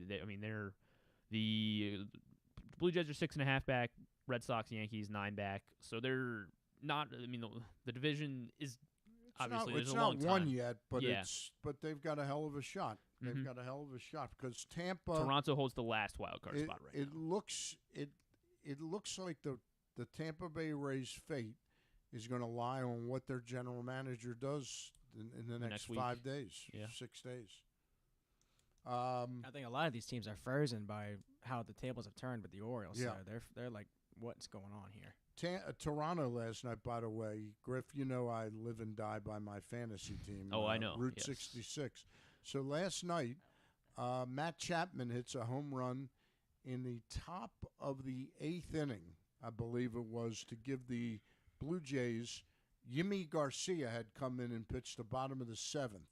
I knew he would not come. I knew for a fact he wouldn't come out in the 8th, right? Chapman hits a home run, puts him up. Schneider has him come out, retire the first batter, then brings in Trevor Richard. The first pitch Richard throws is a home run. Max Muncy, yeah. Max Muncy Max to Muncy tie ties the it. game. Why he wouldn't have brought a left-hander in, I don't know if he has a left-hander in his bullpen. Tim Meza. Meza, that's right. Meza may have been. Yeah, he maybe pitched over the weekend. I'm not sure he what. I'm not pitched sure quite what a bit they're- over the weekend. Yeah. But anyway, Trevor Richard, I'm sure, has reverse splits that he's better against left-handed pitching. First pitch, they tied it, but then they won it in the 9th inning. The 11th inning. 11th inning. 11th Dalton Varsho surprisingly got 2 hits last night. Yeah. He's on my fantasy team as of about a week Despite ago. being on Stan's fantasy team, he got 2 hits last night. Yeah. The Blue Jays do have another lefty now. They just got Genesis Cabrera, but I don't even know if he was active for pitched the game. last night. He Oh, did he did? pitch, No, yeah. last night. He pitched in That's the right. 6th inning. He pitched prior to Garcia, pitched the 6th inning, I think. Anyway, it was a big win for the Blue Jays last night, and those two teams will go at it again, I believe, tonight, the Dodgers and Toronto Blue Jays. Bo Smolka all set to join us in just a couple minutes, but the Orioles have the 3-game series against the Yankees at home, go to Toronto for 4, then come home for 6 games. Buy your tickets now for these games. New York Mets on Friday, the New York Mets on Saturday, the New York Mets on Sunday, off day Monday, August the 7th, it looks like, and then 3 at home against the Houston Astros. So the next 9 games the Orioles have are against the New York Yankees, the New York Mets, and the Houston Astros. Yeah, nothing gets easier for them. It really doesn't seem like the rest of the year. They like every now and then they'll have a series against a sub 500 team, but the bulk of the way it seems like they're playing teams that are competing. And you and I talked about this yesterday, Griffin. It strikes me as very odd. It doesn't strike me that Rob Manfred said, "Screw the Orioles." I'm not into a conspiracy theory, but I don't recall a team in a long time making 2 West Coast trips within 20 days of one another. They play, I don't have my reading glasses, on August That is the 11th. the 11th. They go to Seattle, and they have to fly out there after, after the a 12 Thursday game an afternoon game? Yes, it is. 12:30 Okay. start. So they fly out to Seattle for 3. They then go to San Diego for 3. Then complete that series against Oakland on that trip with 3 games in Oakland. They come home with 3 against Toronto, 3 against Colorado, 3 against Chicago. Then Labor Day weekend, the Orioles are back out in Arizona on the 1st, 2nd, and 3rd of September. They play the Angels in Anaheim the 4th, 5th, and 6th. Yeah, and then that's the bizarre part is when they come home from Anaheim, they don't get to come home. They go to Boston. Yeah. So Very it is tough. strange series. It is tough. It's but what the Orioles have shown us all season is that they are resilient, and this doesn't seem like something that should sink them or really even have an effect. All right. I read that. I will tell you that you can go to PressBoxOnline.com/offers now and get $150 in bonus bets from DraftKings after placing your first $5 bet. See this and other great sportsbook offers at PressBoxOnline.com/offers. Go to PressBoxOnline.com/offers now and get $150 in bonus bets from DraftKings after placing your first $5 bet. See this and other great sportsbook offers at PressBoxOnline.com. I'm good. You also we're come on with excited to be joined momentarily by our very fine beat writer that covers the Baltimore Ravens like nobody's business, and that is Bo Smolka. Bo, how are you? How is your summer gone? Well, you know what, Stan, I'm good, and I'm as a longtime Orioles fan, this is a very, very fun summer. Have you made it out to the park a couple times? I have. We have a 13-game plan, my family, so we get out. I've been to probably 8 or 9 games this year. You having fun out at the ballpark? We are, and my kids are into it, which is fun. My daughter's 16 now, and she's funny. When she was about 4 or 5, right, they made the playoffs, and we're like, wow, this is kind of fun. And then my poor son, who was like 12 and had been through the desert before they were ever any good. But, right. Yeah, they're really into it, which is fun. All right. Are the Ravens going to be as good as the Orioles this year? I think they have a chance to be, but, I mean, it's a well-built roster, and I think there's a lot of valid optimism. But, with football, it's so interesting. It all comes down to who stays healthy. I mean, that's such a big part of it. It's a big part of it in every sport. But I think especially in football, and especially, quite frankly, at the quarterback position, because I think everything else could go well, but if Lamar Jackson gets hurt, this team is in trouble, and they haven't shown that they can consistently win without him. But it's a roster that's well built, and as I said, I think their optimism right now is valid. So I think they've built a good roster, and if they stay healthy, they're going to contend. But it is a tough AFC. No question about it. Bo, one of the things I was talking, I think, to Gary Stein the other night about this, am I right that the Ravens have 3 separate West Coast opponents that they travel to, plus the game in London? I don't have the schedule in front of me, but that does sound right. And so, yeah, there's a lot of travel. They got a pretty easy travel set up a couple times lately, but there will be significant travel. And I expect they will treat the London trip differently than they treated it last time, since it went so badly. You mean maybe not even show up? Well, anything will be better than what happened last time. Let's face it. It can't possibly go any worse. But yeah, travel will be a factor when the way the rotation works. You're going to face those West Coast teams over time. When it's your turn to face the NFC West or the AFC West, that's what happens. And so that's where they're at this year. I'm looking at the gauntlet. They've got the Steelers on October 8th. They then play the Titans at 9:30 a.m. our time on the 15th. So they don't have a bye week before that game. They go out to London, and then they don't have the week off the next week. They're home on the 22nd against the Lions, and then have to go out to Arizona. That's a tough stretch, both opponent-wise and travel-wise, it seems like. I agree with that, and keep in mind that Steelers game is the third of 5 in the first part of the season against the AFC West North, and I believe they're all on the road. So that's going to be a huge first 6 weeks of the season. I mean, it's a strange setup that they have these AFC North road games right away, but no, it's a tough stretch, and I know a lot of teams prefer to have the bye coming out of London. The Ravens don't have it. And now John Harbaugh will tell you every time, the schedule is what it is, and we'll work around it. Right. And every team can pick apart things about the schedule that they don't like and things that they do like. But I think this stretch right out of the gate, they've got to be that the AFC North's going to get some quick clarity, I think, with the way their Ravens schedule is set up. They have a chance to really put themselves in a good position, or they have a chance to be really having to play catch up. Yeah. By the way, for the record, they do travel to London. They do travel to Arizona.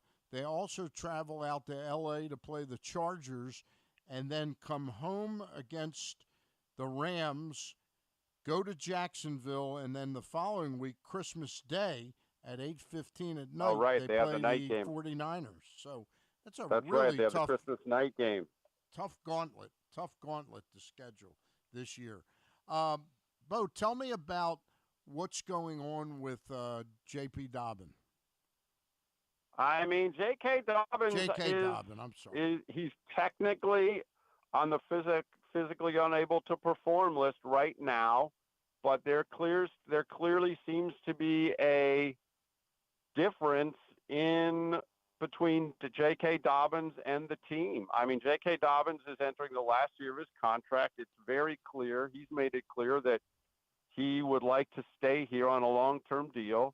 Running back position, we've seen it this summer. It's just a tough spot for running backs. The market's not being good to them right now. He skipped OTAs. He opted to stay away, which is his choice. Right. It's optional. He was here for the mandatory minicamp, but he did not take part. And that to hear John Harbaugh describe it, that was a surprise to John Harbaugh. He thought he would be taking part. Dobbins, I believe, said there was something about his hamstring, but I think there's some skepticism in the building how much that's really the case versus how much it's Dobbins trying to, just dissatisfaction leading him to not being on the field. But the bottom line is this. J.K. Dobbins is entering the final year of his contract, and he wants to get paid, and he's going to have to play to do that. I mean, that's just the way it is. So at some point, I think we'll see J.K. Dobbins back on the field, healthy, and, I mean, they need a motivated J.K. Dobbins to be as good as they want to be, and J.K. Dobbins needs to produce in order to get paid. So there's a posturing going on right now, I think, from J.K. Dobbins, but ultimately he's going to have to perform if he wants to get paid. And so that's where they're at right now. I think there's frustration on both sides. Training camp begins tomorrow. J.K. Dobbins is not likely to be on the field because he's on the physically unable to perform list. And I think right now it's kind of anyone's guess when he'll actually get on the field. But it doesn't do him any good to sit out for an extended period of time. So the uncertainty surrounding J.K. Dobbins, is that what prompted the club to sign veteran running back Melvin Gordon? I'm not sure it's so much that as, let's face it, both Dobbins and Gus Edwards are both coming off extensive injury histories. Yep. And so I think the team was in the market to add another running back anyway, just another depth running back. I think that was always in the cards. I don't think they go into this season expecting that J.K. Dobbins and Gus Edwards will be fully healthy for all 17 games. Given the recent history, I think that's a fair expectation. So I think they were in the market for another running back anyway, and I know they have Keaton Mitchell, undrafted rookie from East Carolina, in town. They still have Justice Hill. They've got a few other guys, but I think Gordon or some running back was going to be signed regardless. We're talking with Bo Smolka. He covers the Ravens for us at PressBox and PressBoxOnline.com. Tell us what you know about Todd Monken. I mean, we've seen what he did in the NFL, right? He had the Browns. When he was with the Browns, he was not given complete control over calling that offense. We saw what he did at the University of Georgia. What the Ravens have said they really like about Todd Monken is he's very adaptable to the talent that he has. And so when you look at what he did with Tampa Bay when he was there or what he did with Cleveland, it may look a lot like what they do here, but it may be different because he doesn't have certain players that he had there or vice versa. I don't think they will, he has Lamar Jackson, and I think he will find ways to have Lamar Jackson involved as a runner because there's no quarterback in the history of the game that can do what Lamar Jackson can do. Having said that, they've also got right now a better passing offense than they've probably ever had, certainly for Lamar Jackson, in terms of having Odell Beckham and having Rashad Bateman and having Nelson Aguilar and Zay Flowers. And they've got 5 number 1 draft picks plus Mark Andrews. And so it should be a more expansive passing offense. And I think that will be an emphasis that Monken goes with. Monken has talked about speed and spreading the field and using all the space. So this is not going to be a 3 yards and a cloud of dust offense. I think we'll see a lot less of Patrick Ricard. I think that's an interesting guy to watch how his role evolves in this offense. And the other thing is I think you'll see what you do notice just at the OTAs and the minicamp watching them, Monken is very big on tempo. He wants things fast. He wants things in rhythm. He wants to go, go, go, go, go.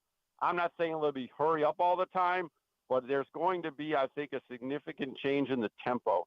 But I remember when we talked to him when he got hired, Tom Monken talked about spreading the field, using the space, and using the speed in that space. And so I think those are going to be what they look for.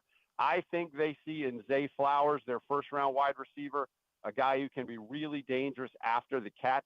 And so I think you're going to see him used a lot in situations where he can try to take a short gain and turn it into a big gain. We'll see what they get from Odell Beckham. I think they're hoping for the best. Again, he hasn't played in almost a year and a half and is coming off an injury, and he's getting older, but he still is going to catch the ball when you throw it to him. Where's his speed right now? That remains to be seen. But Bateman's a big question because of his foot injury. He is starting on the physically unable to perform list as well. I think he'll be out of training camp for the first week or so. And if it gets longer, I know fans are going to go, here we go again with an injured receiver. But I think the ability to move the ball and to do what Monken wants to do in terms of space and speed is there with the players they have. So that's all going to be in play, and I think he will not get away from opportunities for Lamar Jackson to run because, as I said, Lamar Jackson does that better than anybody's ever done it at the quarterback position, and Todd Monken is smart about making sure he gets his guys in the best position to do what they do best. Bo, so, I mean, you just mentioned Rashad Bateman, and that was what I wanted to ask about. I mean, is there any reason that we should be worried that this will go longer than maybe the first week of training camp or so? I mean, look, it's a wide receiver of the Ravens. Everyone's going to worry. That's what we do with wide receivers of the Ravens. Pair them in, Marquise Brown, one after another. There's an injury, and then it looks like it's not a big deal, and then he's out for months. Bateman, I mean, yeah, I think there's cause for concern. I think why wouldn't there be at this point? But what I'm hearing is that, you know, he was there around the building in the spring, and he's doing all the right things, but he had a little cortisone shot in his foot. It's still bothering him a little bit. They're trying to ease him back. And so the idea is he'll probably not participate for the first week and a half, 2 weeks, something like that. If it lingers on for after a couple weeks, yeah, I think there's cause to concern. But let's face it, given the injury history of Ravens wide receivers, you know, the fans are always a short step away from panic. Let's face it. But I think there's going to be concern until he's back on the field and they can show that he can push off and he can do everything he wants to do with that foot. The team right now is less concerned because they think it is they think he's come along and it's healing in the way they need it to heal. Now they have this shot. And so I think the optimism is there. That'll be a couple weeks, but if it lingers on, there will be some nervous people in the building. Bo, talk to me a little bit about the kind of season defensive coordinator Mike McDonald had in his first year as the DC for the Ravens. And do you think he's got the horses to really have a special defense, especially with Jabo being healthy at the outset? Yeah, so let's face it, his first year as a defense coordinator, there were growing pains, right? Yep. I mean, those first couple of games early in the year were basically a disaster when they blew the huge leads. And part of that was Marlon Humphrey came out of the one game. Marcus Peters was out. They were leaning on rookie defensive backs against the Dolphins in that complete meltdown. Kyle Hamilton was just kind of getting himself together. Everyone was learning McDonald. They didn't have Roquan Smith yet. So a lot of growing pains. The last half of the year, I thought that defense was looking really quite sharp. And frankly, Roquan Smith is, as Eric DeCosta calls him, he's a force multiplier in the middle of that defense. And I think he's right about that. Yep. Kyle Hamilton got much better as the year went on. And he really was probably one of their better defensive players over the last 8 or 9 games. Coming into this year, it's a strong defense, and everyone now knows McDonald's system a little bit better.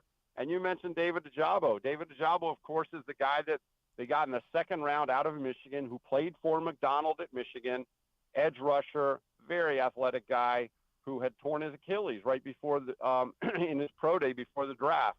So they knew they weren't going to get much out of him last year. He played, I think, one late game, got a sack of Burrow in the final game of the season.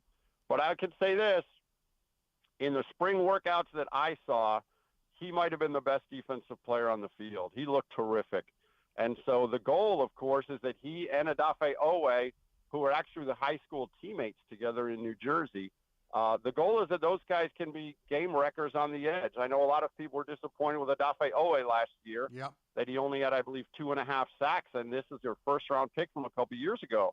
They expect him to be a bigger impact player. Now, they'll tell you that Odafe Owe kind of was a factor in some of Justin Houston's sacks because he blew up the pocket and the quarterback ran right into Justin Houston. But the bottom line is they want Odafe Owe to be more disruptive and get more sacks. But between Odafe Owe and Ajabo, I think they have the potential to do some real damage on the edge. They're still, in my mind, thin at that position because there's not a lot behind them than Tyus Bowser. And then at cornerback, I think there's still some questions. Of course, Marcus Peters is gone. They brought in Rock Yassin to replace him.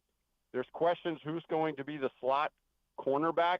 Kyle Hamilton played that a lot last year, and I thought did quite well matching up against tight ends in the slot. He will probably drift back to a little more of a traditional safety this year with Chuck Clark gone. But again, if they really like Kyle Hamilton in the slot, they'll do that again, and they could have Geno Stone or maybe Brandon Stevens as the other safety. But they will, I believe, still have to sign. I think they'll still sign another veteran cornerback. I hear back to what Eric DeCosta said to us this spring when he said not having enough good cornerbacks is a good way to get beat. And so they know that the search for cornerback help never ends. But I will say if you were really, really established, flawless cornerback, you're not on the street right now looking for a job. So but I do believe they will look for a veteran cornerback to add. But if you look at all three levels of this defense, they're very high on what they have up front in the defensive line. They're strong, they're young, and they're good, although it's also worth noting that several of those guys are in their final year of their contracts as well, like Matt Abike and Broderick Washington. But they feel very good about that defensive front. Linebacker group anchored by Roquan Smith, high potential with David Ajabo and Odafe Owe. And then the secondary between Marcus Williams and Kyle Hamilton in the back and Marlon Humphrey. It's a strong defense at all three levels. Roquan Smith is a force multiplier, and that defense is going to run through him.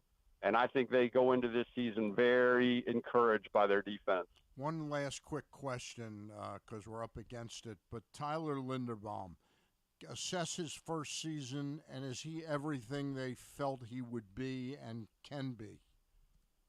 I think they're really pleased with him. I know a lot of people thought he was undersized, and it took him a little bit to getting used to it to get going as well. But, yeah, he was very solid, and I think he's going to be everything they expected. I don't think they have any concerns about him at all. And, in fact, they got 4 offensive linemen I think they feel pretty good about. There's still that kind of wide-open competition at left guard, and that will play out over training camp. But, no, I think they're very high on Linderbaum. All right. He's Bo Smolka. He's been covering the Ravens for PressBox for about 6 years now. Does a great job online and in the print edition. He'll have the cover story on Lamar Jackson coming up in mid-August. Bo, thank you very much for coming in today. All right, thanks. Take care, guys. All right, go O's. All right. The Toyota Tacoma comes in. Let me start that again. The Toyota Tacoma comes in a range of models and trim lines. You can choose the perfect Tacoma to reflect your unique personality and driving habits. Check out buyatoyota.com for deals on new Tacomas from your local Toyota dealer today. We're going to take a break here, and then we're going to be joined by 1983 World Series MVP and Orioles Hall of Famer Rick Dempsey when we get back. Catch that festival feeling in Charm City. Everywhere you go, you'll find exciting entertainment, delicious eats, and endless summertime fun. Cheer on the O's at Camden Yards, pick crabs by the waterfront, beat the heat inside a world-class museum, and make memories that will last a lifetime. Go to baltimore.org for more information and to plan your visit. I'm Michael Jangrandi, president of AJ Michaels, your carrier energy expert for 44 years. Save money, energy, and make your home more comfortable and virus-free. Find us at ajmichaels.com. That's ajmichaels.com. Your summer destination is closer than you think at Live Casino and Hotel Maryland. With an expansive gaming floor and incredible dining options ready for you to explore, your adventure awaits. Dine at the new Coho Korean Barbecue House coming in July or on the patio at the Prime Rib. Enjoy the summertime breeze at Orchid Smoking Patio. Limited time packages starting at $229. What are you waiting for? Book now. At Arundel Mills, must be 21. Please play responsibly. For help, visit mdgamblinghelp.org or call 1-800-GAMBLER. All electronic tolling is here to stay in Maryland, and DriveEasyMD.com helps you cruise a little easier. We're Maryland's tolling resource, home to EasyPass, pay-by-plate, and video tolling. It's never been easier to pay your way. DriveEasyMD.com will keep you moving. The Orioles are off and running, out to prove that last season wasn't a fluke, and they are one of the best teams in baseball. Hi, I'm Paul Valley, host of the Bat Around for PressBox. Tune in every Saturday from 10 a.m. to noon as Zach Goodman and I break down every Adley bomb, every Tony Tater, and every save from the mountain. Like a warm hug from Rutschman, the Bat Around has you covered with all things Orioles as we embark on what's sure to be a magical summer in Birdland. So tune in every Saturday for the best in Orioles coverage right here on the Bat Around. It's another exciting weekend of affordable family fun at Prince George's Stadium with the Bowie Bay Sox. One of the most special nights of the season on Friday the 4th, Navy Night. Come celebrate the newest plebe class. Back-to-back fireworks carry on to Saturday with our pregame Touch a Truck event. And it's the last of our big hitter bobbleheads, Colton Cowser on Sunday for the first 750 fans. Get your tickets now by calling 301-805-6000 or anytime online at baysox.com. The Bowie Bay Sox. Let us be your 9-inning vacation. Whether your focus is luxury and comfort, convenience and technologically advanced connectivity, or sporty performance and aggressive styling, we've got the perfect Highlander for you. Check out buyatoyota.com for deals on new Highlanders from your local Toyota dealer today. Costas Inn has been serving up delicious steamed crabs for over 50 years. Lately, the crabs you want to eat when the weather warms up have gotten harder and harder to get. So get your crab eating game plan in place. Make sure to stick this number on your fridge, 410-477-1975. Call ahead and reserve the size crabs you want. You may be able to walk in, but you may also be disappointed at the size or maybe even get shut out altogether. So call ahead, have a plan, and then arrive on your crab eating vacation. Costas also has delicious crab soup and crab cakes. The Costas Inn at 4100 North Point Boulevard. For more than 50 years, they've been satisfying crab lovers in and around Baltimore. That first sip. That first bite. Start your day off right with a delicious breakfast at Royal Farms. Choose from a fantastic selection of fresh Royal Farms breakfast sandwiches and top it off with a rich hot cup of the freshest coffee in the world. At Royal Farms, breakfast is available day and night. It's the freshest breakfast in the world. Real fresh, real fast. Royal Farms. If you need more of Glenn, you can also hear him every Sunday with Rita on 105.7 The Fan. But also, if you need more of Glenn, what's wrong with you? We are back on the show, the Glenn Clark Radio Show. Stan the Fan sitting in for Glenn Clark. Glenn will be back in studio on Monday with another week of shows.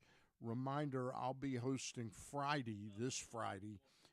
Tomorrow and Thursday will be hosted by Ken Zalis. So get your fantasy ears tuned to your computer or your phone, because nobody knows fantasy world like Ken Zalis. All right, are we ready to be joined by Rick Dempsey?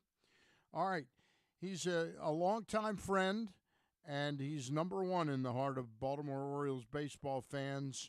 He is Rick Dempsey. Rick, how are you, my friend? Dan, good, man. How you doing? All right, I'm doing great. Hey, we had you on to talk about the 83 series, but I got in the opening of the show today, I started talking about how you won the World Series in 83 with the Orioles, and just 5 years later you won it in L.A. with the Dodgers. And then I started talking about Hershiser and that streak that he had, which was, 59 in the third innings, scoreless streak. How many of those innings did Rick Dempsey catch? Half of them. Yep. You divide it in half. I can't figure it out It's right now. roughly about 30 innings, 28 and a half, 2/3. Yeah, with something like that. 6 consecutive shutouts, Stan. What was that? What was that like? Because you caught Palmer in his heyday, Flanagan, Dennis, McGregor. What was so incredibly dominating about Oral Hershiser? He had the best two-seam fastball I had ever caught. I mean, it just eclipsed anyone else that I've caught 16 guys that were Cy Young Award winners, and there was no comparison to that one pitch that Oral had. He had great command of his, Palmer had great command. All of them. Jim Cott had great command. Mel Stottlemyre, all of these great pitchers that I caught had great command of the strike zone. But that one pitch set him apart that year from any of the pitchers I ever caught. 59 consecutive scoreless innings. I remember once or twice in there telling the guy when he was behind in the count, well, you're going to get the fastball now, because I knew they wanted to look for it and try to hit it, but they couldn't hit it. Right. I mean, they didn't even come close. I said, fastball's coming, just so we could get back into the count. Hey, just one more question about that streak. Is it like DiMaggio's 56-game hitting streak where he got shut out, and then I think he got hit 17 more games after that? Did Hershiser get right back up on the horse after giving up a run and have another mini streak? I remember him giving up a couple runs, after 59 innings started. And Oral was just, he had the great demeanor out there. He never got upset about, anything that happened, an error or giving up a double or a single or something like that, man. He just went right back to work again. All the great ones can do that. They can put failure behind them so easily and go ahead and be successful again very quickly. So it was pretty good. Rick, it's hard to believe 1983 was my first year with a show on the radio, and it's hard to believe. I know I'm getting older. I'm 71 years old now, but if you told me it's been 40 years, the time has flown by. How special is it when you guys get together?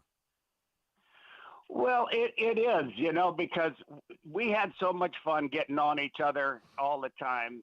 Going to that clubhouse every day, you had to look forward to it. We were going to say something, to get on in that clubhouse. But we had so much fun together. I think that's an ingredient that you have to have. I think it's an ingredient that Rutschman brings to the club right now. At least, I've never been in the clubhouse with all of these guys or around them very much, but they look like they get along like we got along. Yep. And when you had Eddie Murray and Lee May and Ken Singleton and guys like that in the clubhouse, they kept everybody on track. Even when we had somebody that didn't hustle out a ground ball or something, somebody would say something to them, Didn't cause fights or anything like that to that extreme. But I think everybody understood what their role was when they put an Oriole uniform on and they were in that lineup and part of our ball club. I've never partaken of a team that's won a championship. Well, I did win the JCC basketball championship one time, but do you think about 1983 and the championship periodically? It'll just come into your head and you'll start thinking about it, or is it when you guys get together and start reminiscing that it really kind of comes back and floods you with emotion? Yeah, after 27 years in pro ball, 24 of them at the major league level, I have a tendency to forget a lot of the things that have happened, that made a difference in the big games. All you have to do is ask. All you have to do is go to Palmer and ask him. He'll remind you. You know what? That's the fantastic thing about him. He's got great recall. Jeez, I've never seen it. It's like unbelievable. I know. It's incredible. I'm wondering at times whether or not it's just, he's just making some of that stuff up. He's just making it up. And who's going to challenge him, He's pretty accurate on most of the stuff that he talks about. I haven't found a glitch in his way of thinking yet. So I've got, he was fabulous. He was by far the best pitcher long range I ever caught. Yeah. That one season, I've got to give it to Oral Hershiser because I caught 16 Cy Young Award winners at some time or another, and none of them ever matched that one game. But let me throw one more name at you, okay, that was an amazement when he came to the Orioles was Steve Stone. I was just going to ask you about him because for one season, I watched, as a fan, I watched Palmer, McNally, McGregor, Cuellar, all the great ones. But for one season, I knew the team was going to win just about every single time Steve Stone stepped on the mound that year. It was amazing. I got to take you back to that first game when he was down 2 runs in the 9th inning, and we had a right-hand hitter up with 1 out, and he had 2 strikes and no balls on the hitter. I don't forget who it was. I called for a curveball in the dirt, which is something they never do anymore on purpose. Anyway, so he stepped off the mound, and he looked very upset, and he called me out. I went out. I said, "What's the matter, Steve?" He goes, "Listen, I'm not going to throw a curveball in the dirt, have it go to the backstop, the tying run score, and the winning run get to third base." I remember saying, so he's basically not trusting your ability to block the pitch. Exactly. I said, "Listen, you don't throw that good to get the ball by me, okay?" I said, "Throw the curveball in the dirt. I know this guy will swing at it. He always does. And we'll get him out. We'll go to the third guy together." And he said, "Okay." So he throws the curveball in the dirt, swings and misses, 2 down. Next guy, fly ball left field, game over. Okay, and he wins his first game. He had never won more than 12 games in any of his major league seasons coming to the Orioles. He ends up winning 25 games. Even Palmer never won 25 games. Yep. And that was the incredible thing about Steve Stone. He was so focused that year. It was amazing the kind of season that Steve Stone put together. But, that's what the Orioles did to people. That's at Old Memorial Stadium, which was probably the worst ballpark we all ever played in. Yep. But we loved it because the fans are what made that ballpark great. Yeah. My wife just sent me a photo the other day. I don't know where she found it, but it was one of these photos of Pat Santarone and Earl tending to their tomato plants. The tomato. Yeah. Unbelievable. I had forgotten all about that. Boy, whose idea was that? Do you remember? For the tomato plants? Yeah, was it both of them together? I was under the impression it was Earl all along. Okay. Yeah. And that Pat just tended to him. We're talking with Rick Dempsey, World Series MVP 1983 and an Oriole Hall of Famer. Rick, the Orioles this season are shocking the world a good bit. Do you get to watch much of the games? I watch quite a few of them. And, I give my A+ to Adley Rutschman because he's come in and taken control of that pitching staff. They all love him. They all trust him. Yep. I like his demeanor. I think that's important, I kind of felt like I had a connection with all of my pitchers also, I wasn't as openly lovable as Rutschman is, but, he just, you've got to have good pitching and good defense to make it to playoffs and the World Series. That's always been in baseball that way. You've got to have a good offensive ball club, but Adley Rutschman's one of the best hitting catchers I've ever seen. You know, um, I think of great hitting catchers, and I think of Ted Simmons with the St. Louis Cardinals, switch hitting catcher. He wasn't, I don't think, as good with a pitching staff as Rutschman is. Right. But you know what? They're putting a good thing together. They all look like they play well together. That is a huge key, and they all seem to get along enough to make a championship ball club. So they're making a good run at it. It's for real, and all of the young players that come up to this ball club, they all respond. I'm really happy that the team has stuck with a couple of young guys. I think it was Henderson that came up and struggled so much at the very beginning, and now he's back on track and he's being very productive.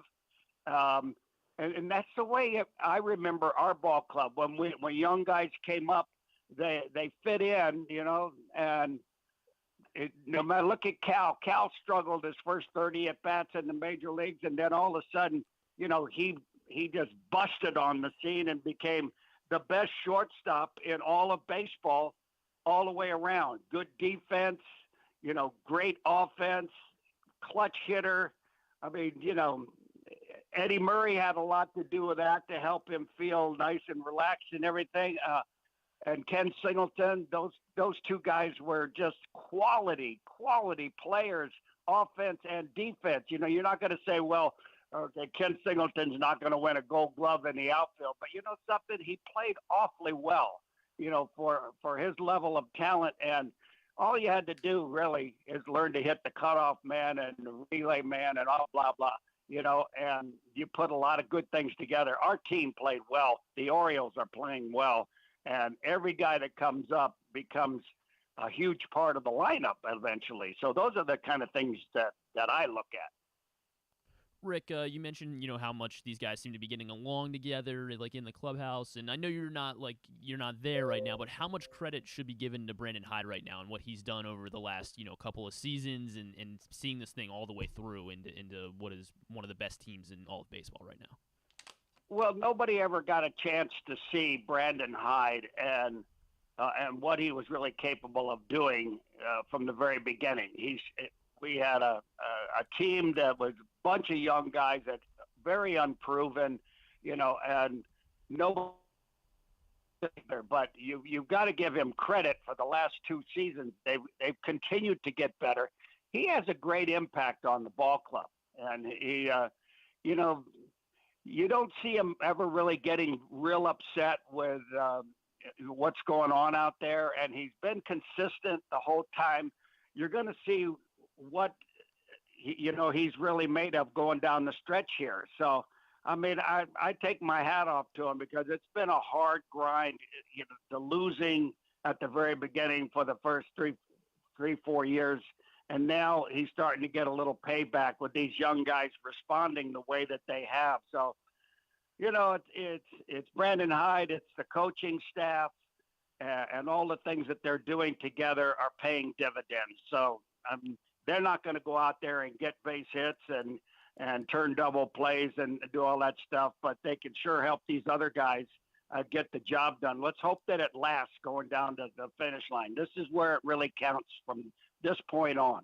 All right. The 1983 luncheon is Friday, August the 4th. The guys are going to be here for much of the weekend.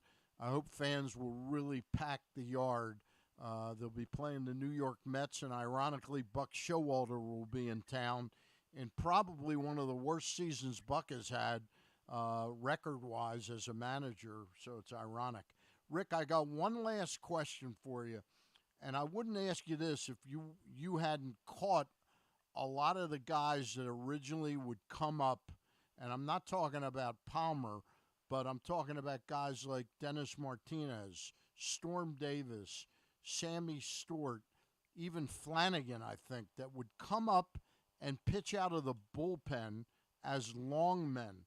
And I'm wondering if Grayson Rodriguez wouldn't be more really beneficial to the team right now, the way he's been developed. so many short starts over his career, complicated by the pandemic and that injury last year. Would he be a bigger help to the team coming in the 5th and 6th inning with 100-mile-an-hour gas and holding the fort to turn the ball over to the late inning guys?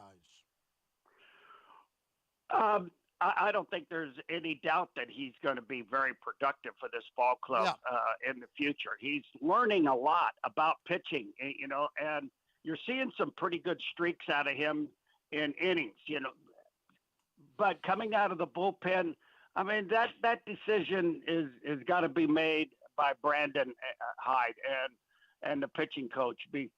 They'll know, how he responds to the pressure. And there's a lot right now because there's enough guys doing well. Everybody's kind of looking to see, how are they responding? How are they acting and everything? So Rodriguez has been great in the minor leagues, and there's no doubt in my mind with Adley Rutschman there to help push him along that he's going to respond in a big way in the future here. It may start today, tomorrow. Yep. I mean, he has shown some really good signs, and what the heck? I'm glad that we have him because I think he'll fall in place sooner or later and be 100%. Probably a good starter. If they want to put him in the bullpen, I was talking merely about this year because of the innings limit they have on him, and also the weakness we've got in the bridge positions to get to Bautista. So it wasn't like my idea was to turn him into a reliever. It was just using him this year that way. Well, the Orioles of my era did that to a lot of guys. That's what I was asking Sammy about. Stewart Yep. is a guy who stuck out. Yep. Sammy could start. He could go long. He could go short. He could be a closer. Sammy had talent to do it all, and a lot of the Oriole pitchers were like that. So the question mark is just going to remain there for everybody for a while until this young man just gets settled in, and it's going to take a little while. You can't do it all in 1 year. All right, Rick, I'll look forward to seeing you at the luncheon and hopefully over the course of the weekend. It should be an exciting time. Rick Dempsey, World Series MVP. And before we let you go, Rick, you got a hit-a-thon coming up with the Baseball Warehouse, right? Tell us about that. Oh, yeah. I think I finally got my swing figured out, guys. I'm really anxious for that. Is that the big story, a comeback next year, Rick? It's possible. It's possible that at 70, next year I'll be 74, that I'll be the oldest guy to ever get a major league base hit. Tell us about this hit-a-thon. I know that we're going to have it. It's just going to be. It's August 2nd. August 2nd up in York, Pennsylvania, from 10 to 4.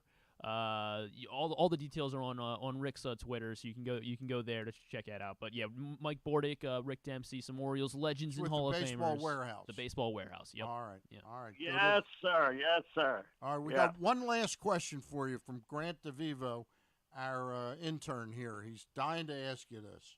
Hey, Rick. Grant DeVivo here, Glenn Clark Radio intern. I want to also congratulate you on your new Baseball Warehouse facility in Columbia, Maryland. Can you tell us a little bit about that and what the plan is for the third location for the Baseball Warehouse? Well, yeah, we're in the process now of getting ready to open it up. It's very close. The grand opening will be down the road a couple of days and everything. We're trying to get Palmer and a few of the other guys, Singleton, local guys, to come out for that. So we've got a date on that in a month or so. But as far as opening up, we'll get you back. We'll get you back on the show and talk about that exact date. All right. You got it. Got it. All right. He's Rick Dempsey, World Series MVP, 1983, coming back next weekend. Not this weekend when we play the Yankees. Next weekend versus the Mets. Rick, look forward to seeing you then. Okay. All right, bud. I'll talk to you later. All right. There he is, Rick Dempsey. Thanks, Stan. Okay, Rick. Bye. All right. Are we taking a timeout? He had to. I think he had to grab another call. Yeah, we'll take a break here. We got Tidbit Tubular coming up on the other side. All right, that sounds good. Hike to new heights. The best view is yours in Washington County. Our iconic scenic overlooks provide some of the most breathtaking vistas in the Mid-Atlantic. Some are very easy walks, some can be driven to, and some are the payoff for a moderate to difficult hike. All are near quaint small towns that offer great dining, shopping, hiking gear, and more. Explore our 5 national parks for iconic vistas and wineries with breathtaking views. Visit our quaint historic towns and make your stay unforgettable. Learn more at visithagerstown.com. Maryland, be open. Maryland drivers, did you know you can save up to 77% on tolls with an Easy Pass Maryland discount plan? That's right, 77%. It's never been easier. Pick the plan that's right for you at driveezmd.com. We'll keep you moving. It's a Maryland thing you wouldn't understand. Where the waves meet the shore, you will find Dorchester County. Hi, this is Jimmy Charles. When I think of Maryland, I think Dorchester County on the eastern shore where it's open for making memories. Dorchester County, it's a Maryland thing. For more info, visit www.visitdorchester.org. It's a Maryland thing. Hell yeah. It's a Maryland thing. Hell yeah. The All-America Senior Game powered by New Balance will be back at Johns Hopkins Homewood Field on July 29th. The most decorated girls and boys lacrosse players in the country have been invited to play in what is the premier lacrosse event of the year. Every college coach wants their players in this game, and if you dream of being in this game, you start by trying out for one of your regional underclass teams this summer. The best against the best. Get your tickets now at allamericalacrosse.com.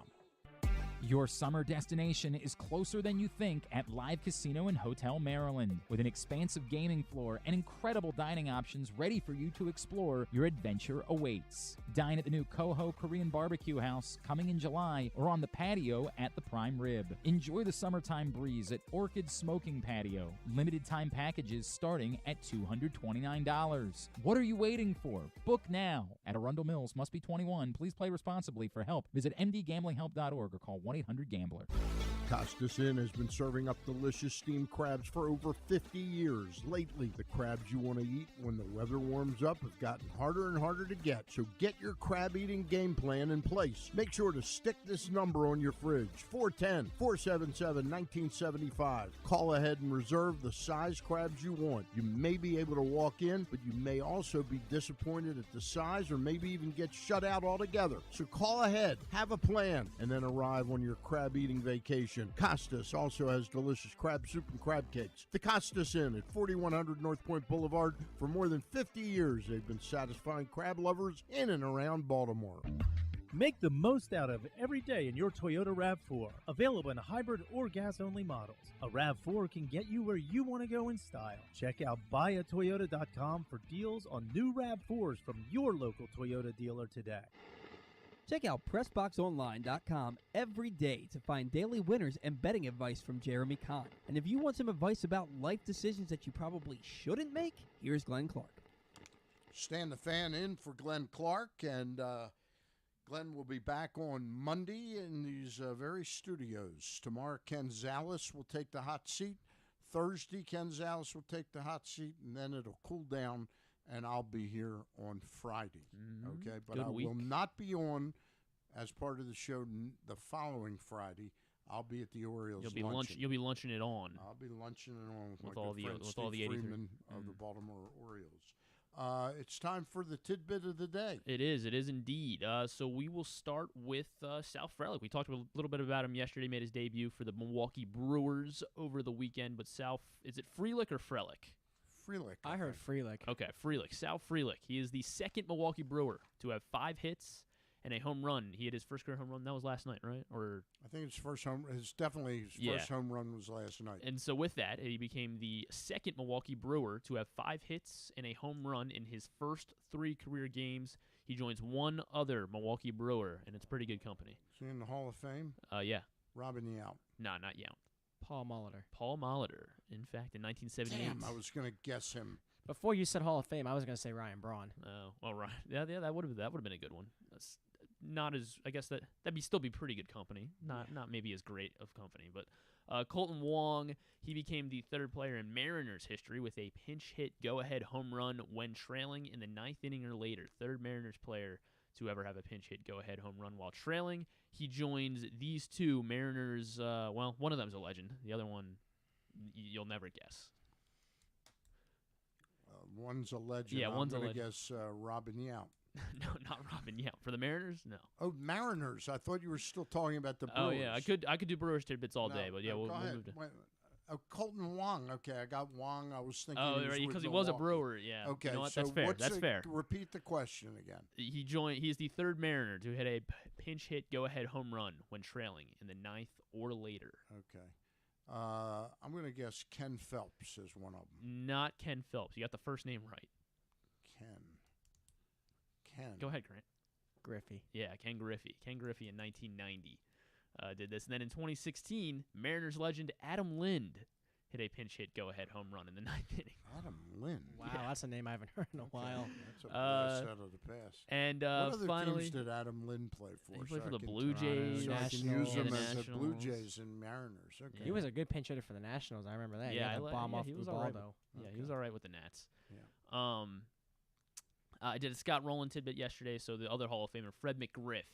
I will do one in honor of him today. He reached the 30 home run mark. Multiple tidbits today. Yeah, well, those two were just short, like one name answers. I thought it was the tidbit of the day. Yeah, I'm giving you the tidbits of the day. But I thought it was the tidbit. Well, this is the tidbit. This is now the tidbit. I give you what were little. The other two? They're little tidbits. This is not. Those weren't the mini tidbits. Yeah, those are little appetizers, if you will, for the main event. Hors d'oeuvres. Yes. Hors d'oeuvre exactly. tidbits. Fred McGriff reached the 30 home run mark in 10 seasons, and he became the first player in history to hit 30 home runs with 5 different teams. First player in history to hit 30 home runs with 5 different teams. Can you name all those 5? I mean, you probably can. Do you want to name the 5 teams that he did it for? This wasn't going to be the tidbit. Wait a minute. Am I naming the teams that Fred McGriff did it for? Yeah. That's the tidbit? Yeah, no. That wasn't going to be, but as I read it out loud, I was like, you know what? Maybe this is with a good Atlanta. tidbit. Yes, he did. Did it with San Diego. Yes, he did. He did it with Toronto. Yes. Tampa. Hold on, I'm waiting for it to load up now. I was You're no asking Tampa. me a question you don't have the answer to? Well, I mean, I can find it in 30 seconds, but of course, my internet wants to be slow now. Yeah. Okay. So the other question was was going to be what players? The 5 players that have hit 30 home runs with my question was going to be the player. So he is tied for 15th with 10 seasons of 30 home runs. Okay. Can you name the 6 guys who have the most seasons of 30 plus home runs? These guys all range from 13 to 15 seasons of 30 home runs. And I've got to name 15 guys? No. You got to name 6. 6. Yeah. I'm going to guess Willie Mays is one of those guys. Willie Mays is surprisingly not one of them. He only had 11 seasons of 30 home runs. Wait a minute. Hold on. I thought the question was there's so many numbers, 10 seasons, 10 or more seasons. No. I'm looking for the guys with the 6 guys with the most seasons of 30 home runs. Okay. I thought it was 10. Go ahead, Grant. Big Papi? Big Papi, no, not on this list. Ted Williams. Ted Williams, not on this list either. A-Rod. A-Rod is tied for the most seasons of 30 home runs. Okay, then Barry Bonds. Barry Bonds, surprisingly, I don't know. Oh, yeah, sorry. Barry Bonds is on there, 14. Okay. Yeah. It didn't have him in his orange seasons colors. of 30 home runs. Looking for 4 more. Guess Frank Robinson. Frank Robinson is an excellent guess, but he is not in the top 6. Okay. He had 11, along with Willie Mays. Mark McGwire. Mark McGwire, he had 11 as well. Okay. Not in the top 6. How about Stan Musial? That's a really good guess. Not Stan. No. Home run champ. How about Mike Schmidt? Mike Schmidt is in the top 6. He had 13 seasons of 30 home runs.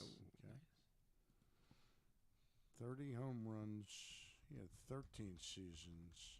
6 players. So who have we gotten so far? So far, you have A-Rod, Schmidt, and Barry. And we need 3 more. You need 3 more. How about Hank Aaron?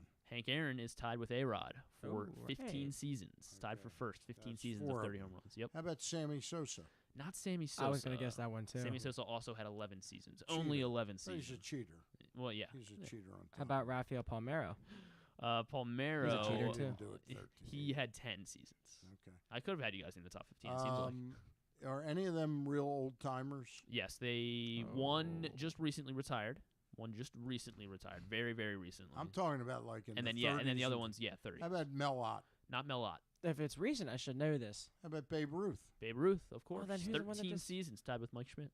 Okay. And the one that just recently retired. Recently retired. See him on MLB Network every now and then now. Oh, dear Lord. Oh, jeez. Grant, come on. Dear Lord. Yeah, dear Lord. Oh, dear Lord. Oh, MLB dear Network? Yeah. He played Jim Tomei. No, not Tomei. He That's a had good guess. Tomei had 11 as well. Billy Ripken. Not bit. I see Not him Billy on the Ripken. MLB Network. That was my only giveaway there. I can't. No, Carlos Pena didn't even. I don't even think he played 13 no, Carlos seasons. Pena No. didn't do that. So it's got to be a star player. That's where Tomei fit in. So you said he's on MLB Network. Can't think of. I guess I'll give you he played for the Angels and the Cardinals. Tim Salmon. No, not Tim Salmon. Pujols. Yes, Albert Pujols. Albert Pujols had 14 seasons. So we got it. Yeah, you got it. We Well got done, it. guys. Wow. Well done. Well done. Well done. That was hard to do. Yeah, sorry. I didn't mean for it to be that hard. And yes, Fred McGriff, Tampa, Atlanta, San Diego, and Toronto, and then the Chicago Scopes. He had 30 home runs for. Who did? Fred McGriff.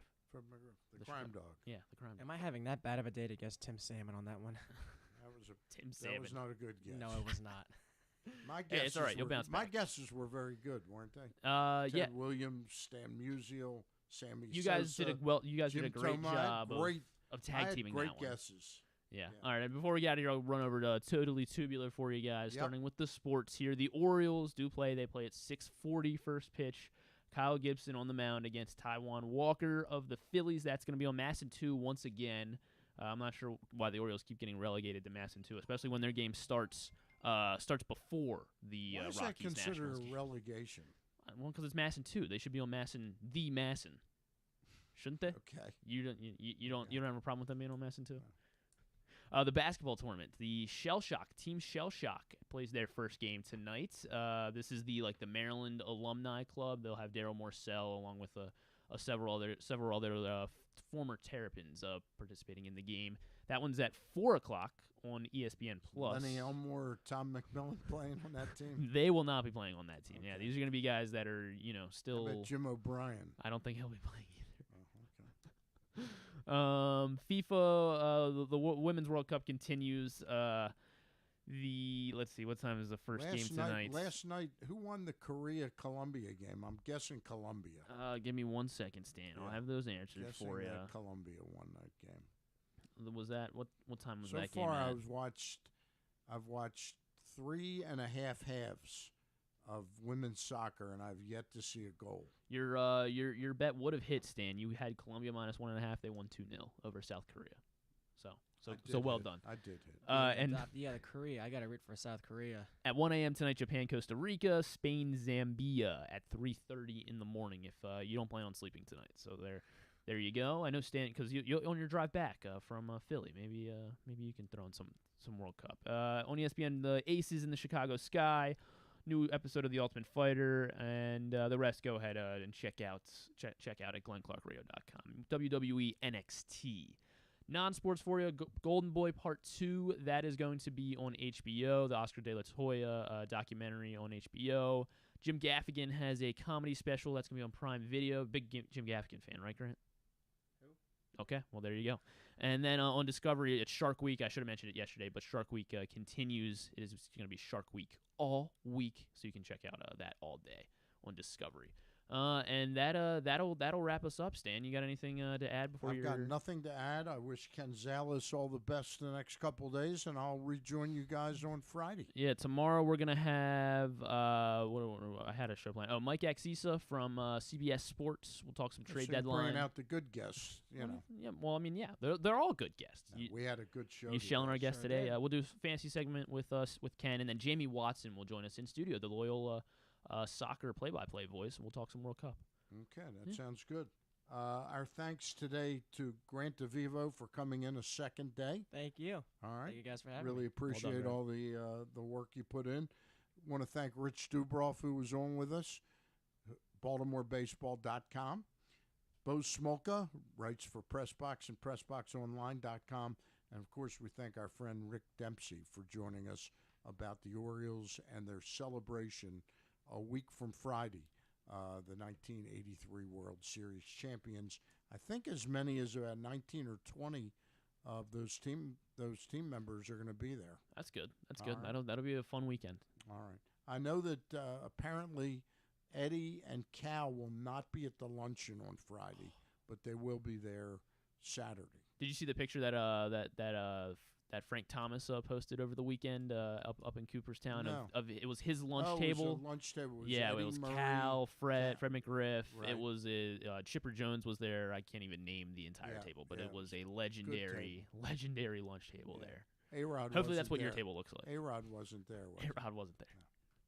Too bad. Too bad. All right.